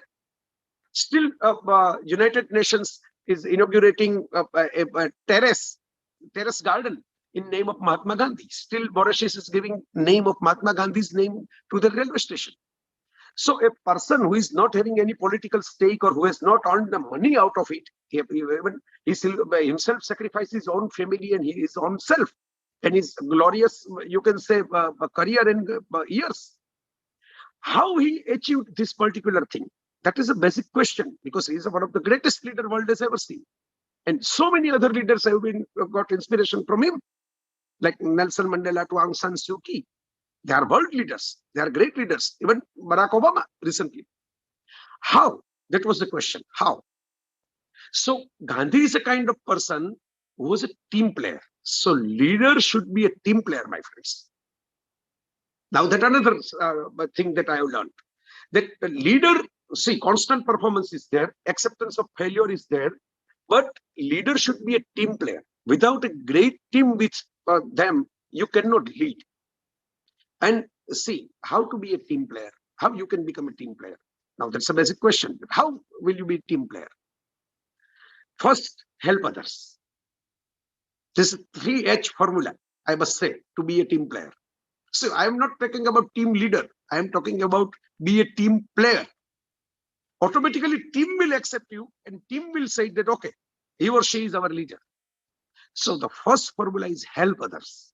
If you help others beyond your limit, beyond your pre-formatted structure, then automatically it will count in someone's heart. So help others. Another H is humor. Humor, keep smiling. Keep your positivity intact. Keep things in a lighter way. Take light. Don't fight. Take light. Okay, you've got a might, that's fine, but don't fight. Don't fight on every small issue. Take light, have a smile, have a joy, have a fun around, and automatically people will love you. And the third H is hard work. There was a movie called La La Land, and there is a very, very interesting dialogue in that particular movie. People love the person who is passionate about something. See, people don't know on which passion you are engaging yourself. See, we all know who is Albert Einstein. We all know who is Stephen Hawking. But we don't know, most of us, because you are a science student as well, engineering student as well, most of us are not knowing that actually exactly what Einstein has proved in his special or general theory of relativity. What Stephen Hawking tried to prove in a brief history of time in a theory of black hole. So exactly we don't know what they are doing. Even if we are listening some music, even watching some dance, some performance, exactly we don't know. Exactly we don't know how Elon Musk has designed a SpaceX rocket or Tesla electric car. We know the bits and pieces, but we don't know the whole correct picture of it. Okay, so even if see we are using all this smartphone with a touch screen, but we don't know that exactly how Steve Jobs has cultivated this all digital culture with an iPad or iPod or iPhone or everything. So, but we know that they were passionate people. All the names I told, be it Steve Jobs or Elon Musk or all these persons, be it some artists, some dancers. Sometimes we don't know the song, we don't know the word. But we know sometimes when Shakira was dancing in her heydays or Lady Gaga, I don't know the words, but I feel connected because the sheer passion she brings on the stage, I feel connected that, okay, she's a person that I would love to watch. So keep your passion burning with hard work. By hard work, see, automatically hard work will give you fatigue. If I am telling about hard work will give you fatigue, I must say. So when you love something, when you keep your passion alive, when you follow something with love, because you want to do something, then automatically you will feel less burden of your work. Automatically you will feel energized from within. And that is a key leadership secret. All these people, all these great leaders are passionate about it. And I must say that it is not about science or invention only. It's not about art only. Even if the person like Jeff Bezos or Mukesh Ambani are passionate about making money, so you should feel passionate about it. There are people who made money, who had business like Dhirubhai Ambani, but who don't have that kind of passion that, okay, my generations will also minting money. And that's why they are having a great shop or great company in their own city. But the Dhirubhai has got a company within, you can say, the Asia now. So there was a movie again like La La Land. That was a very interesting movie. I'm fond of movies, so I will give some citations from the movie as well. So there is another interesting Disney movie called Tangled. Now, Princess Rapunzel must be a childhood story. You must have heard or must have listened. And the Disney Animation Studio has made a 50th animation film on that particular theme, Tangled. Now, in that story, I will not narrate the whole story. It's a very famous story, very famous fairy tale. But when the Princess Rapunzel ran away with the guy, and she had a dream to watch the fireworks in the city, because she raised in a remote jungle and a remote tower in a jungle. She has never seen a city. She has never seen a great fireworks of the festival. Now Rapunzel run around and she has seen the fireworks. Her ultimate dream to see the fireworks was over. That, okay, I have seen the fireworks in my life. Since childhood, I have seen it in the sky. Now I have seen it as a live event. Then she was sad. She was crying. There is a beautiful little scene in that particular movie. Beautiful little scene. Many people might not have registered that scene, but it is. I registered it very carefully. So I must salute that author, to the author who has written that scene and director who has captured the gist of that particular scene. Rapunzel was crying. She was sad. She should be happy that her long time dream goal was fulfilled, satisfied. Instead of being happy, she was sad. And her boyfriend asked her that, why you are sad? Today you should be jovial. You should dance. Your dream was over. And Rapunzel told that, okay, that's why I'm sad. My dream is over. Tomorrow morning I have nothing to do. My whole life was there that, okay, someday I will watch this fireworks. Someday I will go there in a city. Someday I will experience that thing. Now I have experienced it. Now I had been into the city. I had experienced and I have seen the festival with my own eyes. Tomorrow, what I will do? My life is blank now. And at that time, her boyfriend told, this is an animation movie, so there is no particular actor or thing. They are animated people. But her boyfriend told her that, okay, life is all about keep finding a new dream. Keep finding a new dream. Otherwise, you will be depressed someday. You will feel empty. You will feel blank. You will feel burned out. So keep finding a new dream always. Keep yourself burning with chasing a new dream. So you must have some new dream that, okay, I have achieved at a city level. Now I will going to achieve at a state level. I have achieved at a state level. Now I am going to achieve at a national level.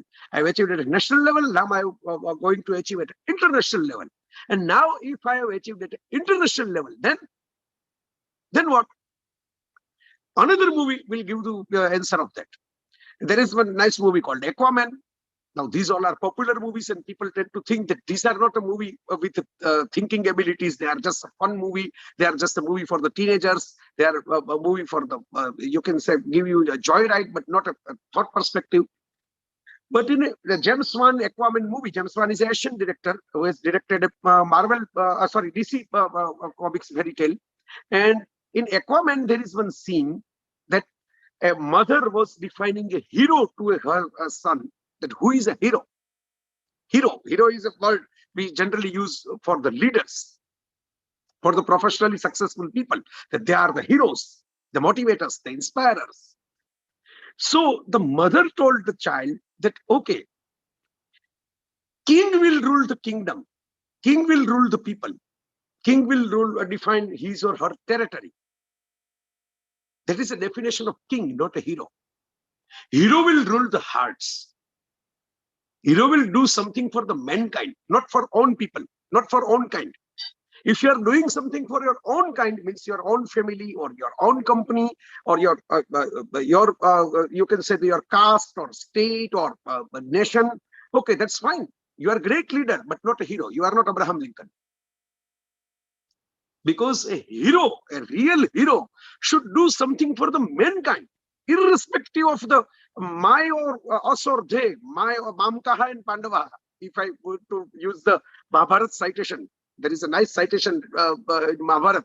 Dhritarashtra told that Mamkaha, my people, Duryodhan, my son, and Pandavaha, Pandu's son, they are not mine. When you divide the world between us and they, automatically there will be a problem in the future. You can be a leader, you can be a successful king, I must say, but you cannot be a hero. To be a hero, you should think about mankind.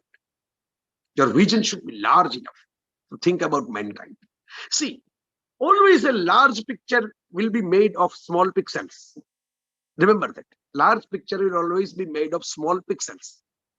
So when you think about mankind, automatically you will think, when you are throw away any chocolate wrapper onto the street, you will think that, okay, it's fine that nobody will going to find me in Ahmedabad or Rajkot or Surat or Vadodara. That's good. But eventually it will harm the planet Earth. Eventually it will harm the climate. In your today's card, you have put one quote of Greta Thunberg at the bottom of the card. So you will be self-aware that, okay, with my simple small act, I am disturbing the climate, I am disturbing the environment, I am disturbing the whole soul of the mankind. Automatically you will put your wrapper in your pocket. There cannot be a CCTV all around you. There cannot be a policeman standing in front of you 24/7. You won't like it even. Even if government will put some arrangement like this. Always if such kind of arrangement was done, be it China or Russia or any other country, people have done some revolution against it. That, okay, I don't want George Orwell's Animal Farm's third eye watching over me. So point is that, my friend, when you are self-aware with all this larger global mankind emotional human perspective, automatically your act will be defined accordingly. Automatically you will restrain yourself from the negative act. See, always Sushant Singh Rajput is a clear example ahead of us. After death, he became an icon. Now, when he was alive, I have seen Son Chiraiya in a theater. I have seen a couple of his last movies in the theater, and I have found that hardly 10 or 15 people came to see the movie. When he was living, when he was doing something extra, something special, something interesting, something hatke, you can say, no one was bothered to watch even. Son Chiraiya was disastrous flop, his last movie. And then when he died suddenly, and automatically people started loving him. Just because of that untimely death, because the whole lot of young generation have found their own reflection into Sushant's life.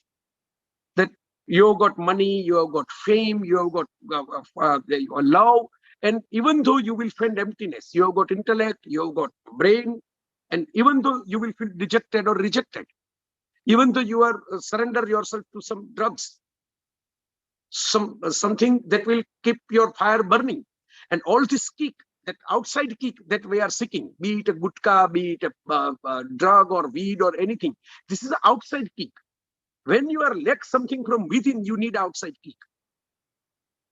If I have to finish my book, and if I am passionate about it, if I am genuinely enjoying the process, if I am doing something I love, automatically I will awake whole night and finish my book. I don't need a cup of coffee or cup of tea to stay awake. I need just a book in my hand.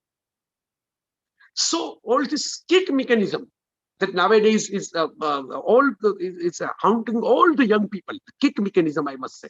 Everyone wants fast kick. If someone like your video, you will get a kick. And then you will put another video, then will put another video, then another video. Then you are constantly observing that whether this video has been got the like or comments or not, whether they have got on top of the field or not, or people made it viral or not. Eventually, you are giving your own leadership into someone else's hand, and that is dangerous, my friends. Be a leader of your own style. Be a leader of your own self. Be a leader of your own life. Okay, I made a video because I enjoy it.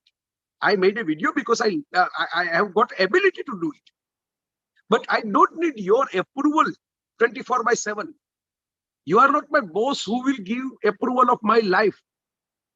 I will live my life according to my standard, according to my limitation or my specialities. But I won't give you a judgmental power to define me. Be original, be yourself. Everyone else is taken. So you should keep your originality in front of you. So whenever you are putting your leadership in a test of other people's judgment and opinion, you will stop playing and you will become a spectator of others' life. So don't be a spectator, my friends. You are quite young, so I must tell you, don't be a spectator, be a player. And if you enjoy your game, automatically spectator will come. Nowadays, we are playing a game in an empty stadium. That doesn't mean you don't have to play. Even if there are no spectators, you have to play because you know how to play. It's all about know and grow. You know something and you grow. Again, when you grow, you will find that I don't know something. Again, you know something. You grow again. Again, you will find that I don't know something. What is a key of creativity? Key of creativity means I don't know, but I want to know. This is a zest, you can say, of the quest. Zest of the quest. I don't know, but I want to know. So I will go to someone and I will find the answers. I will seek the truth. And that's how all this creative world around us has been shaped. That's how engineers have shaped the world. That's how someone has designed first in their mind and then applied that particular design in the life. So I must say that one has to observe this minute detail, this soft skill, that small detail, and then they will have a large picture. You don't have to chase, thereafter you have to chase the goal, but you don't have to chase the success. Chase the excellence, success will follow. That was the slogan of Three Idiot movie. Again, I will come to the movie. And that Three Idiot is a particularly engineering movie. It's a sort of an engineering college class, I must say. So, and you are blessed because you have got a principal who is not like a virus. You have got a principal who motivates you, who will keep herself engaged at the midnight, at the 12 midnight to just have a good speaker for the student. So in a Three Idiot, it was nicely defined, chase the excellence, success will follow. Leaders will chase the excellence. Followers will follow the success. That's why followers will follow the leaders, because leaders will be successful and followers will follow them. So my friends, this leadership advice, it's not a conventional leadership advice that everyone is giving.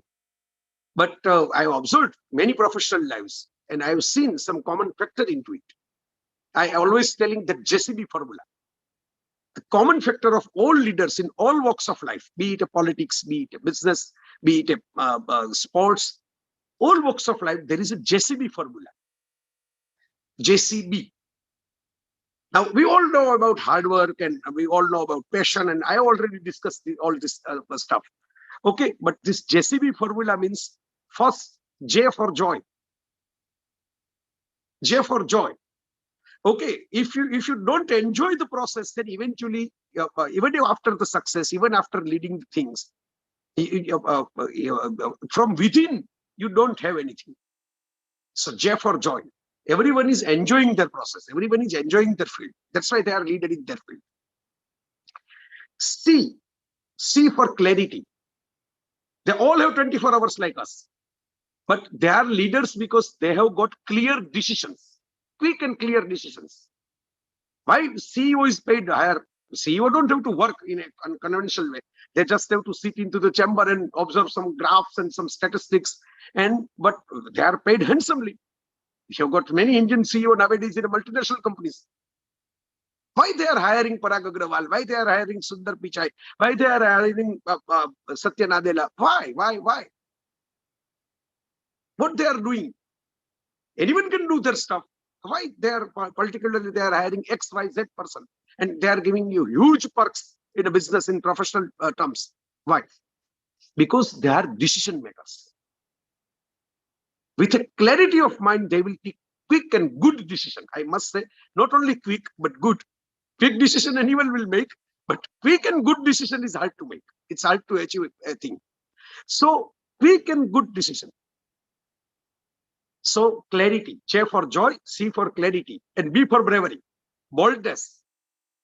Okay, that I will not fit into your conventional pattern. See, the world is always a kind of a tailor who is always keep clothes for you and then will cut your limbs. That's why you can fit into their clothes. They will cut your hand. They will cut your head. They will cut your legs. Why? Because they have made a pant or shorts or skirt of that particular size. They have made a top of that particular size. And if your hand doesn't fit into the top, okay, cut it. If your head doesn't fit into the top, cut it. That's how the world is working. And one has to be brave and bold to fight against that world's parameter. That, okay, I have got my own size and I will design my own cloth. I will design my own garments. Garments not means apparel. It is not a literal meaning of apparel. It means my own life, my way, my choice. So I have to design and define my own life in a way. And another movie that I want to cite an example with this leadership skill, it's The Croods. Very interesting movie, and I must say all engineers must see the movie Croods. It's there on a Netflix nowadays, but even if it is not on Netflix, you people, young people know how to watch a movie and where to find it. Okay, so watch the movie Croods, because in a very smartly, in a simple children's story, they have engaged engineering stuff, craft of engineering, and the idea of engineering, the brain of. I don't know the director, but he must have either a successful or even a failed student of engineering. And that's why he made a movie smartly on engineering stuff. But in that Croods movie, a daughter, a young teenage daughter, wants to go out. It's about caveman era. Then human beings were just cavemen. They just came out of Homo erectus status. They were not fully grown Homo sapiens at that time. And in a cave, the father, the protector of the family, the leader of the family, want to stop her daughter that you don't go out. Why?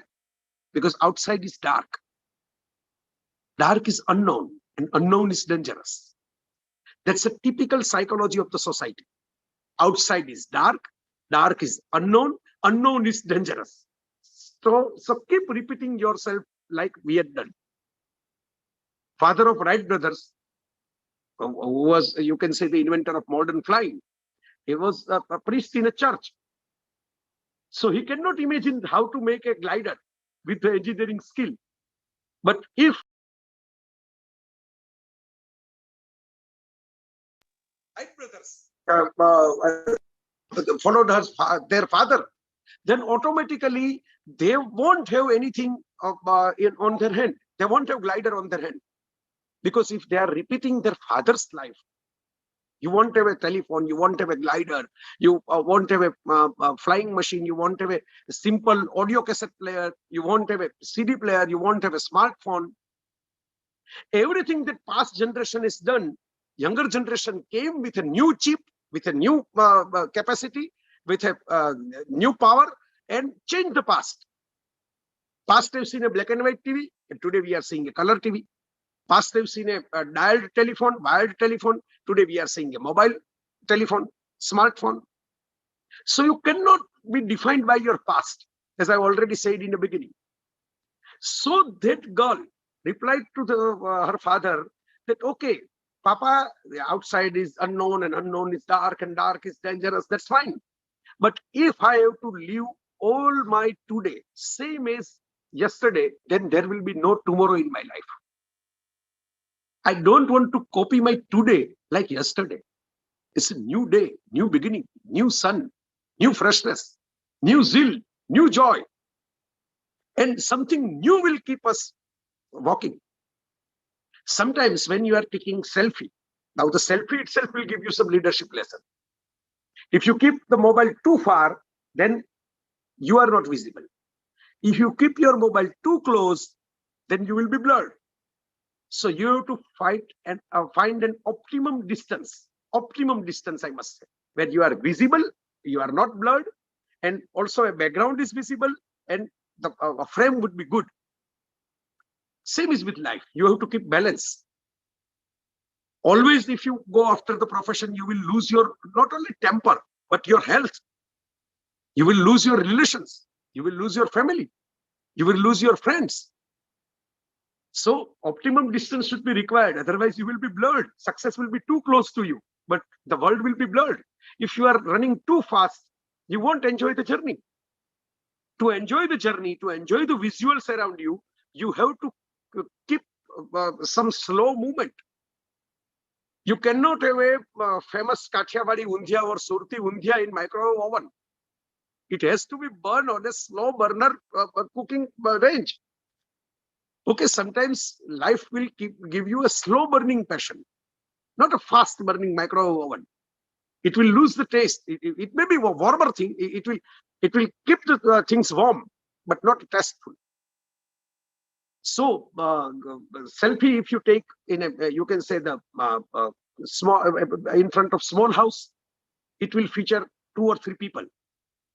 But if you go on a mountain top, and if you will take a selfie, it will feature the whole village behind you. It will feature the river. It will feature the another mountain.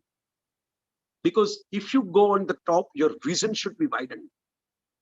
Rousseau was a famous philosopher, and Chintan might have loved him because Chintan is into philosophy as well, besides art and engineering and everything. So this Rousseau, he told that don't go on the top because world can see you. Don't go on the top because world can see you. I have become a famous celebrity because I am on the top. Go on the top because you can see the world. Because you can see the world. You can learn something from the world.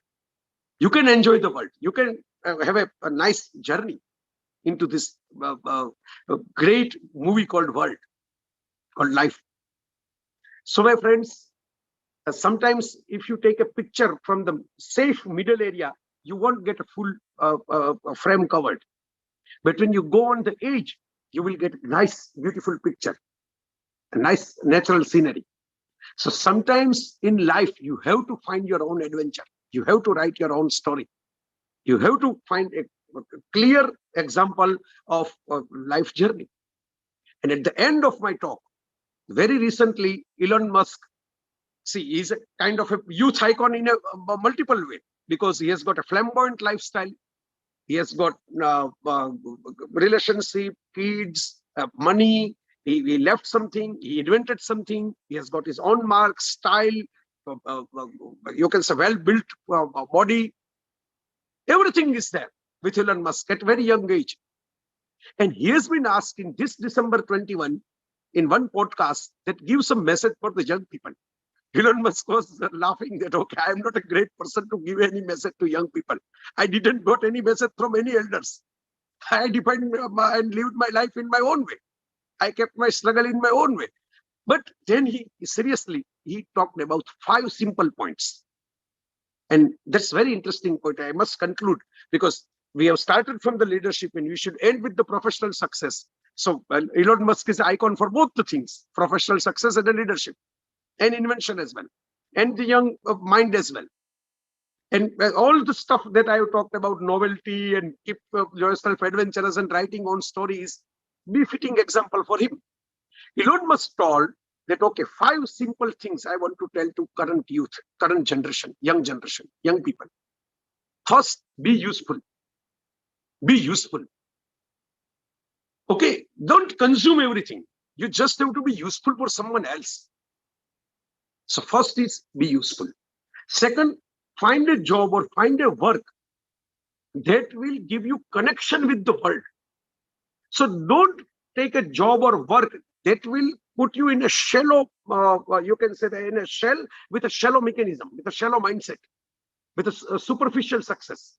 Find a job or work that will connect you with the world. So you will keep yourself alive. Like I'm giving lectures and writing articles.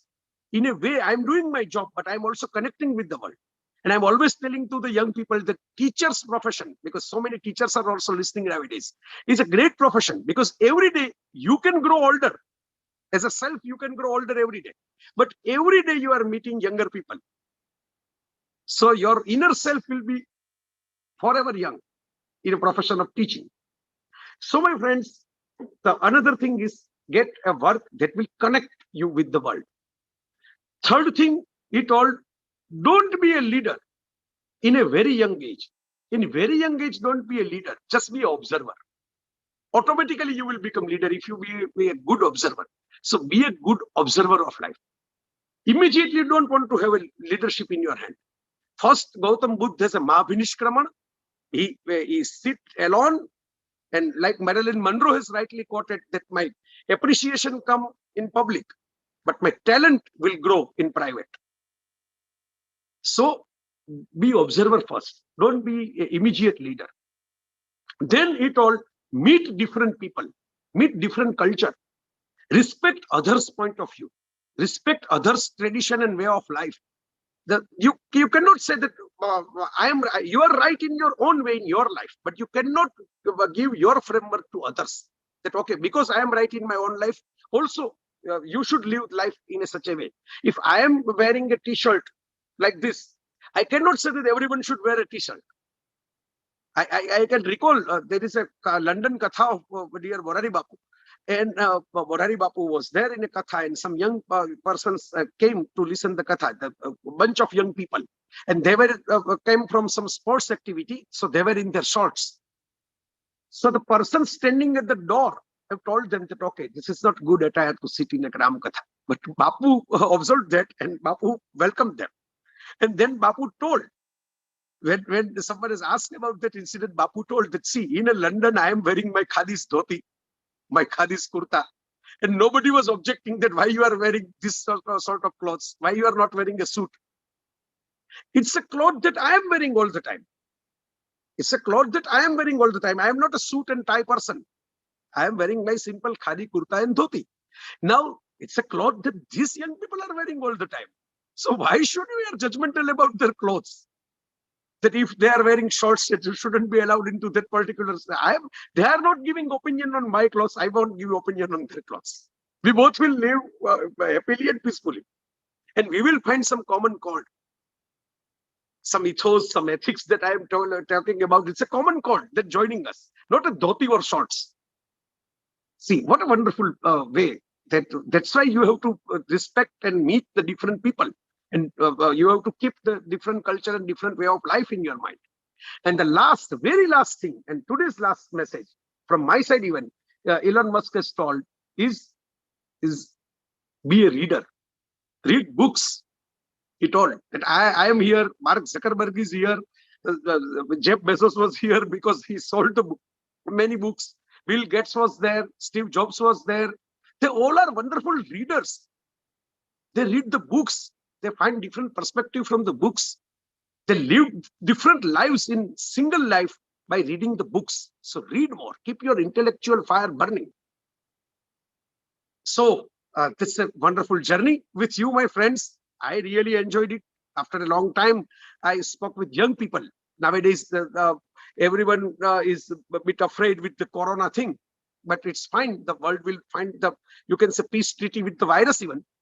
Eventually, we will learn how to sail our boat in you can say this whole ocean of corona. We learn that, okay, now there is a tide. We should keep our sails low. Now there is a free flow. Now there is no storm ahead, and we should keep our journey going. So you must find your own stories, my friend. You must define your own life and be a leader of your own life. Thank you.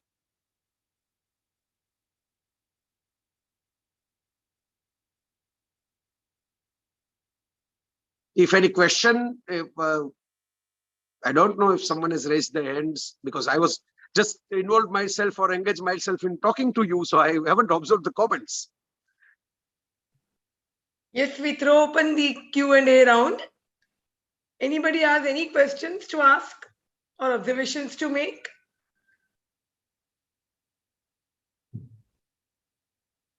I guess they are quite hungry after this 2-hour session. There's somebody called Firoj Juneja who's raised his hand. Okay. I'll ask him to unmute himself. Yeah, just a minute.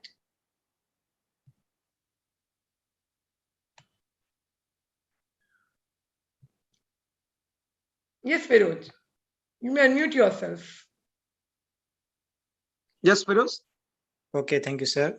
Thank you for giving me this opportunity to express my thought. My question is that what has been one of your biggest challenges as a leader? Oh, wonderful. First thing, my biggest challenge very early, it came with how to deal with this education system. This is not an education system. This is an examination system. We lost education in a way. This is not an education system at all. Though I became principal in that particular system. I scored some marks in that particular system, but I was a product of a homeschool.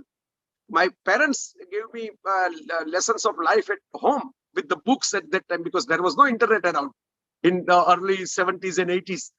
So the first and biggest challenge I faced, how to cope up with this system, so-called system of education, which is all this examination is a kind of a memory retention examination.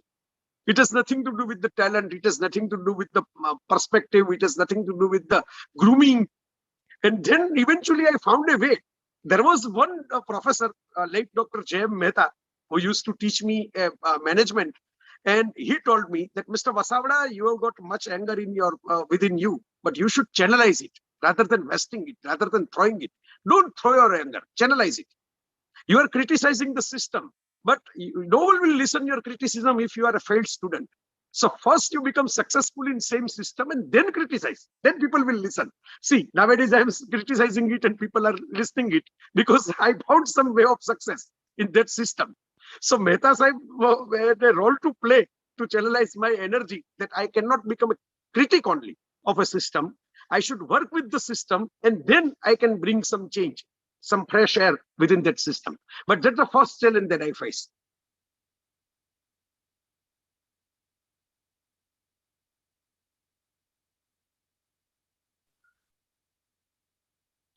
Yes, any more questions or observations?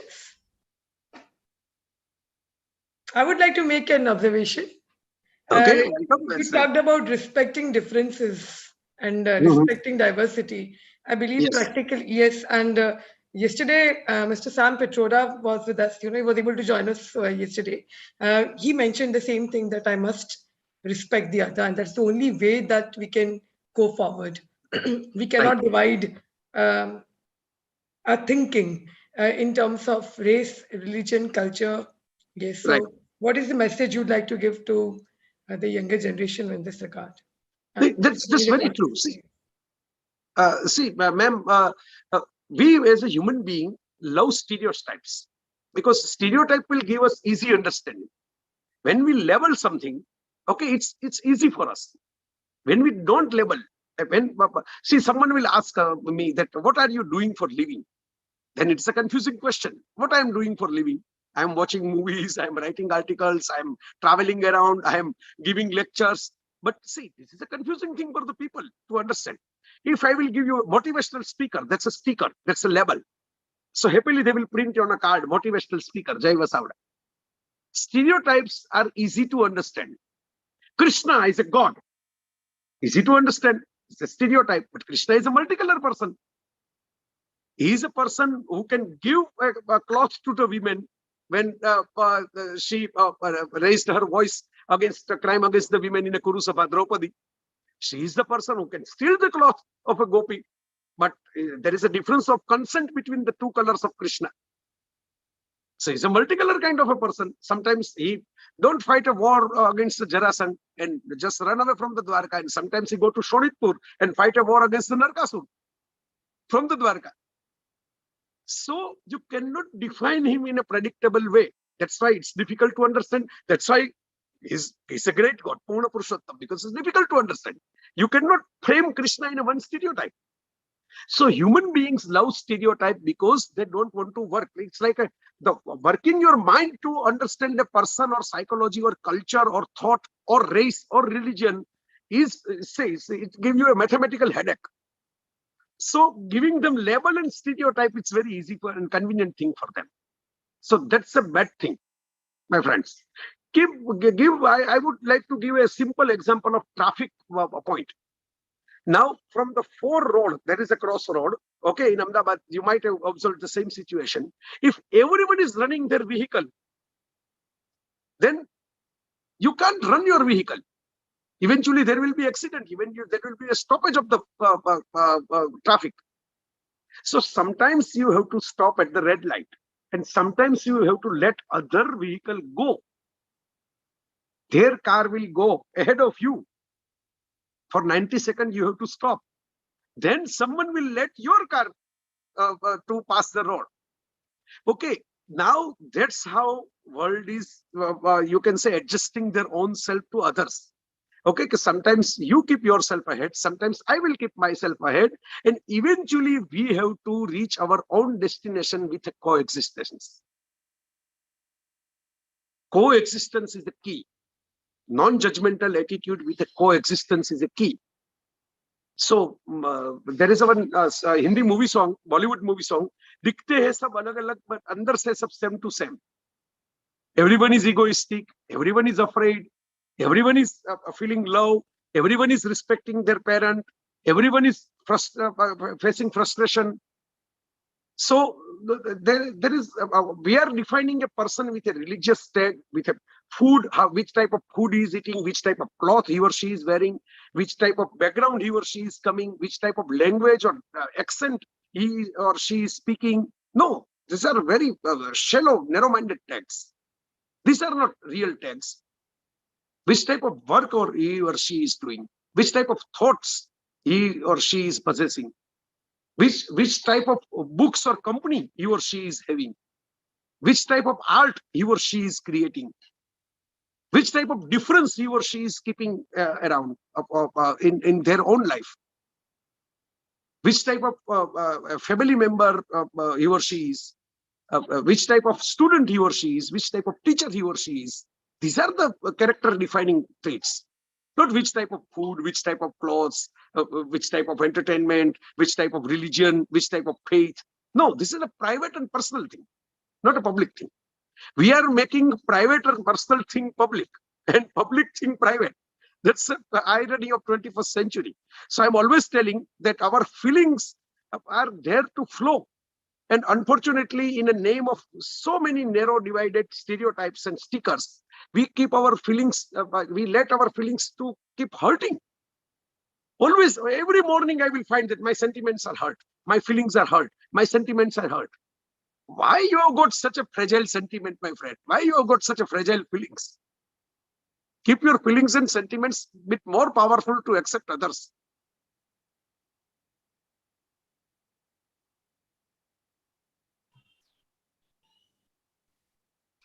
Thank you. Thank you for answering that question. આપને ગુજરાતીમાં સાંભળવા તા સાહેબ. અરે લે, તો મને કહેવાય ને, તો હું તો ગુજરાતીમાં બોલું. જી. We promote multilingual because you are such a brilliant orator. And this is something I must tell you. मैं पहले बात नहोती करी. આપની niece Ghata Vasavada was an outstanding student of ours. અત્યારે ક્યાં છે? US માં છે, right? US માં છે. And she won the elocution competition all the 3 years while she was in the college. A national level and international level સુધી પણ ગઈ હતી એ છોકરી. Right.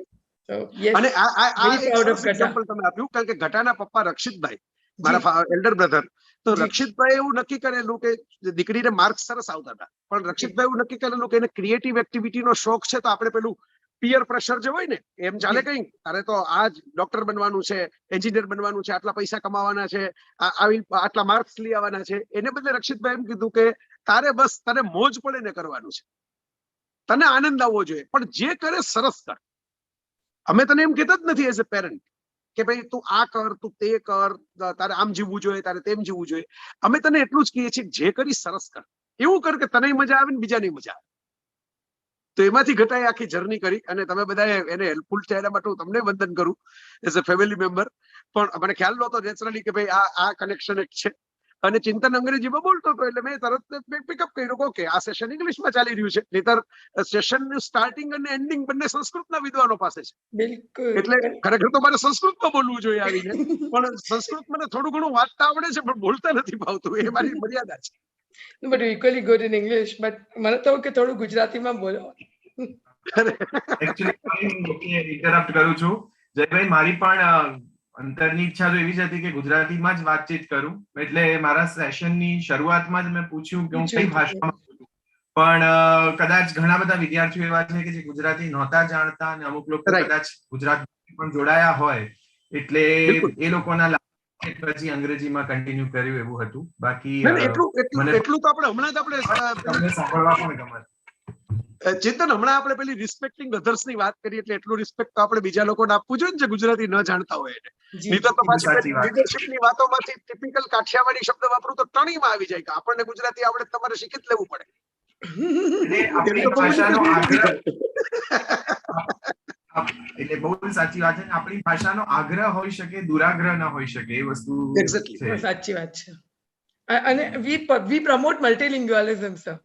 હમણાં જ અમે મલ્ટીલિંગ્યુઅલ પોએટ્રી ફેસ્ટિવલ કર્યું. And I would love to, yes, we call it Kavya Yagya. Wow. We promote all the languages. Chama, I think Panda sir will be in a better position to tell you because I'm a tremendous network chair. And the manner in which we contacted all the poets, practically badi j bhashao India ni cover the gayi, and quite a few foreign languages as well. मुझे कहना चाहिए पांडा साहब बहुत ही खूबसूरत और बहुत अच्छी Dickson वाली हिंदी बोलते हैं.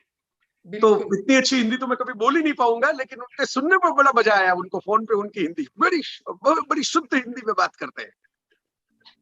અને એવો સુંદર એમના જે શબ્દો પૂરે છે સંસ્કૃતમાંથી સીધા ઉતરી આવે છે એ જ્યારે બોલે છે ત્યારે, અને શબ્દો આપણને ક્યાંય નથી કસ્થાને લાગતા કે નથી એવું થતું કે સમજણ નથી પડતી.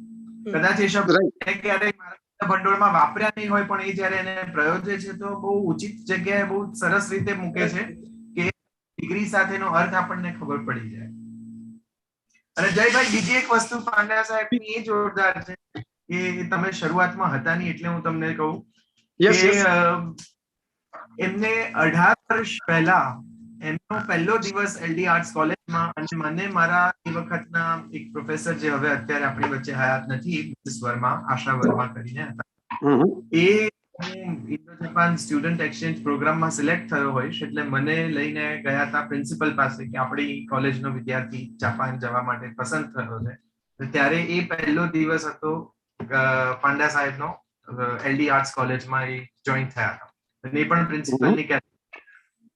સો when he introduced me today or yesterday when he called me અને એમની સાથે વાત થતી હતી ત્યારે એમણે 18 વર્ષ પહેલાનો આ પ્રસંગ આ બેહૂબ વર્ણવ્યો, જાણે ચિત્ર એ રીતનો વિડિયો તમારી આગળ વિઝ્યુઅલાઇઝ થયો કે ચિંતન તને હું પહેલા મને આજની તારીખમાં યાદ છે કે આપણી વચ્ચેની મુલાકાત કેવી હતી, એટલે મેં તો કે આ મને યાદ નથી. Absolutely has an element. હું એ પણ વાત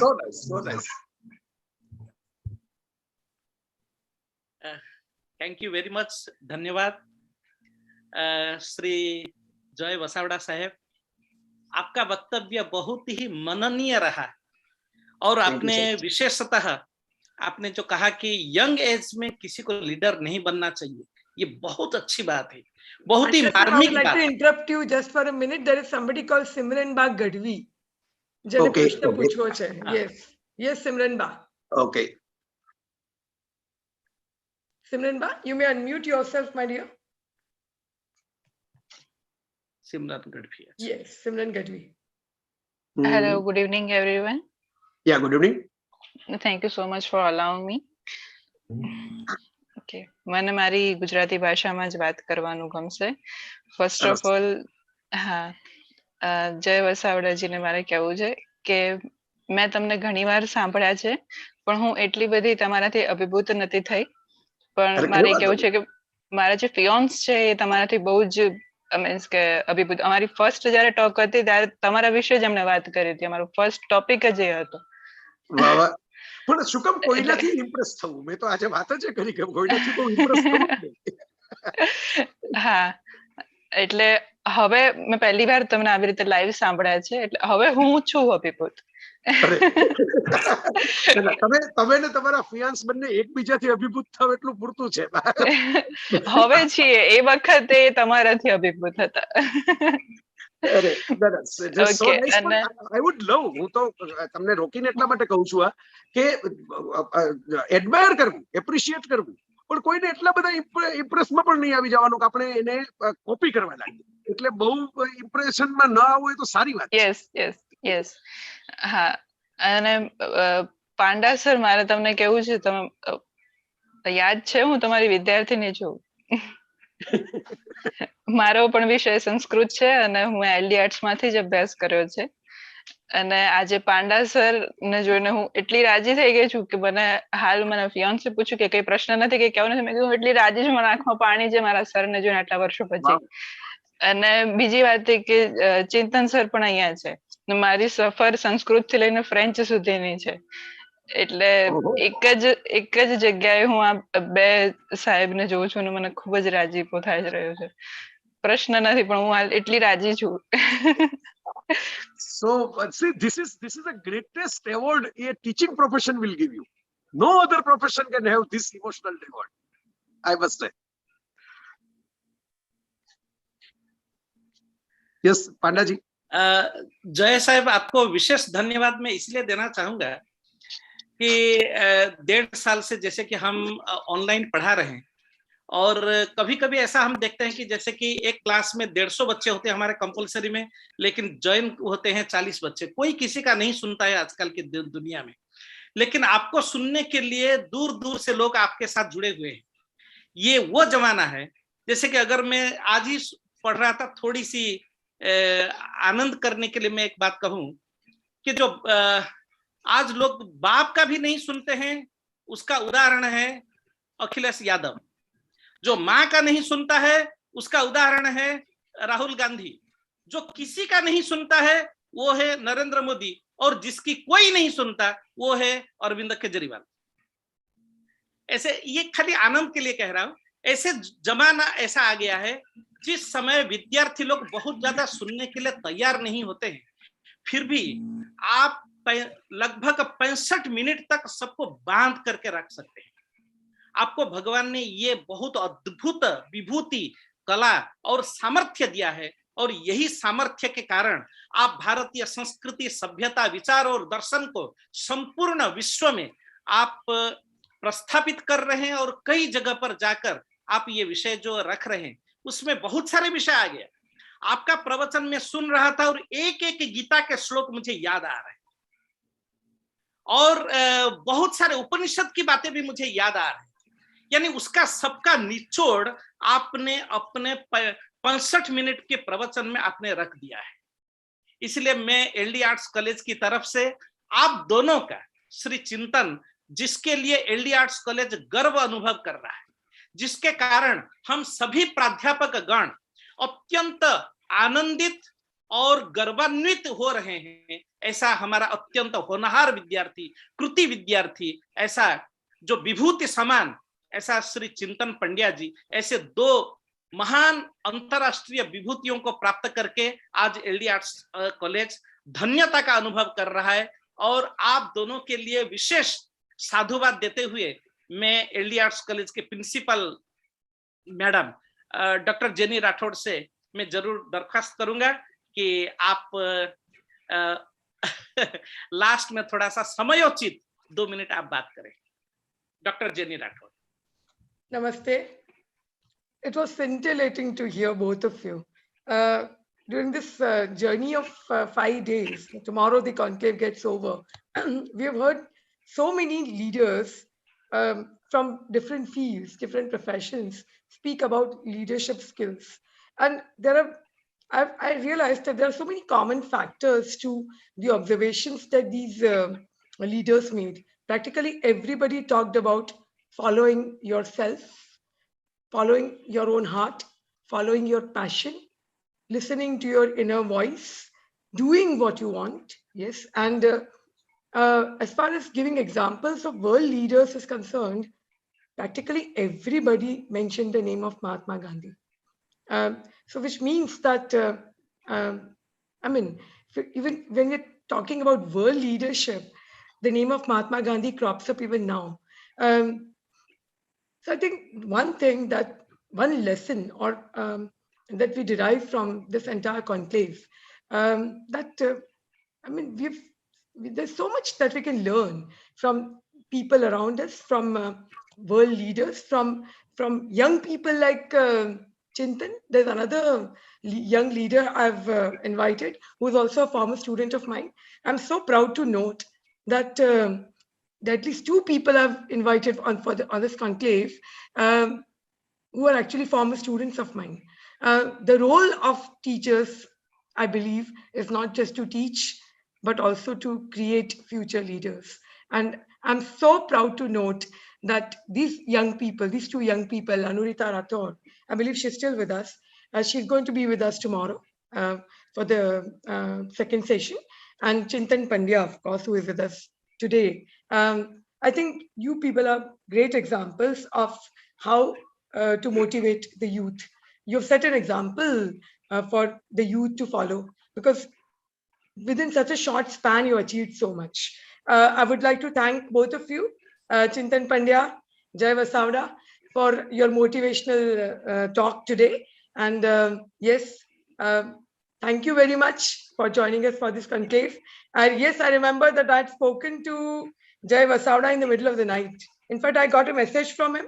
I can revert to you within half an hour, but then he was not able to revert within half an hour. And then he messaged me, "It's too late. Can we talk?" I said, "Why not?" And we actually talked in the middle of the night. And he agreed with such alacrity that he would join us for this conclave. Thank you, both of you, for Thank you for having us here. Conclave. Yeah, a huge success with your presence. Yes. Thank you. And Jai Bhai, how marvelous were you? It's always such a great pleasure to listen to you. It's mesmerizing, and yes, what a flawless speech with ready examples that come. The pleasure is Your quotes. mutual. Same thing I would like to say about you. I thoroughly enjoyed your session, and it is so inspiring. I mean, it has always been very inspiring, and today too. And I was so looking. It's an absolute honor for me to be on the same panel with you. Thank you so much.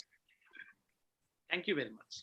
Thank you everyone at the LD Arts College, Panda sir, Jenny ma'am, also Mr. B.M. Shah, and the others who organized this event and who invited me. Thank you, and also congratulations on this very successful program, the entire conclave that you. Thank you. Thank you very much. Thank you.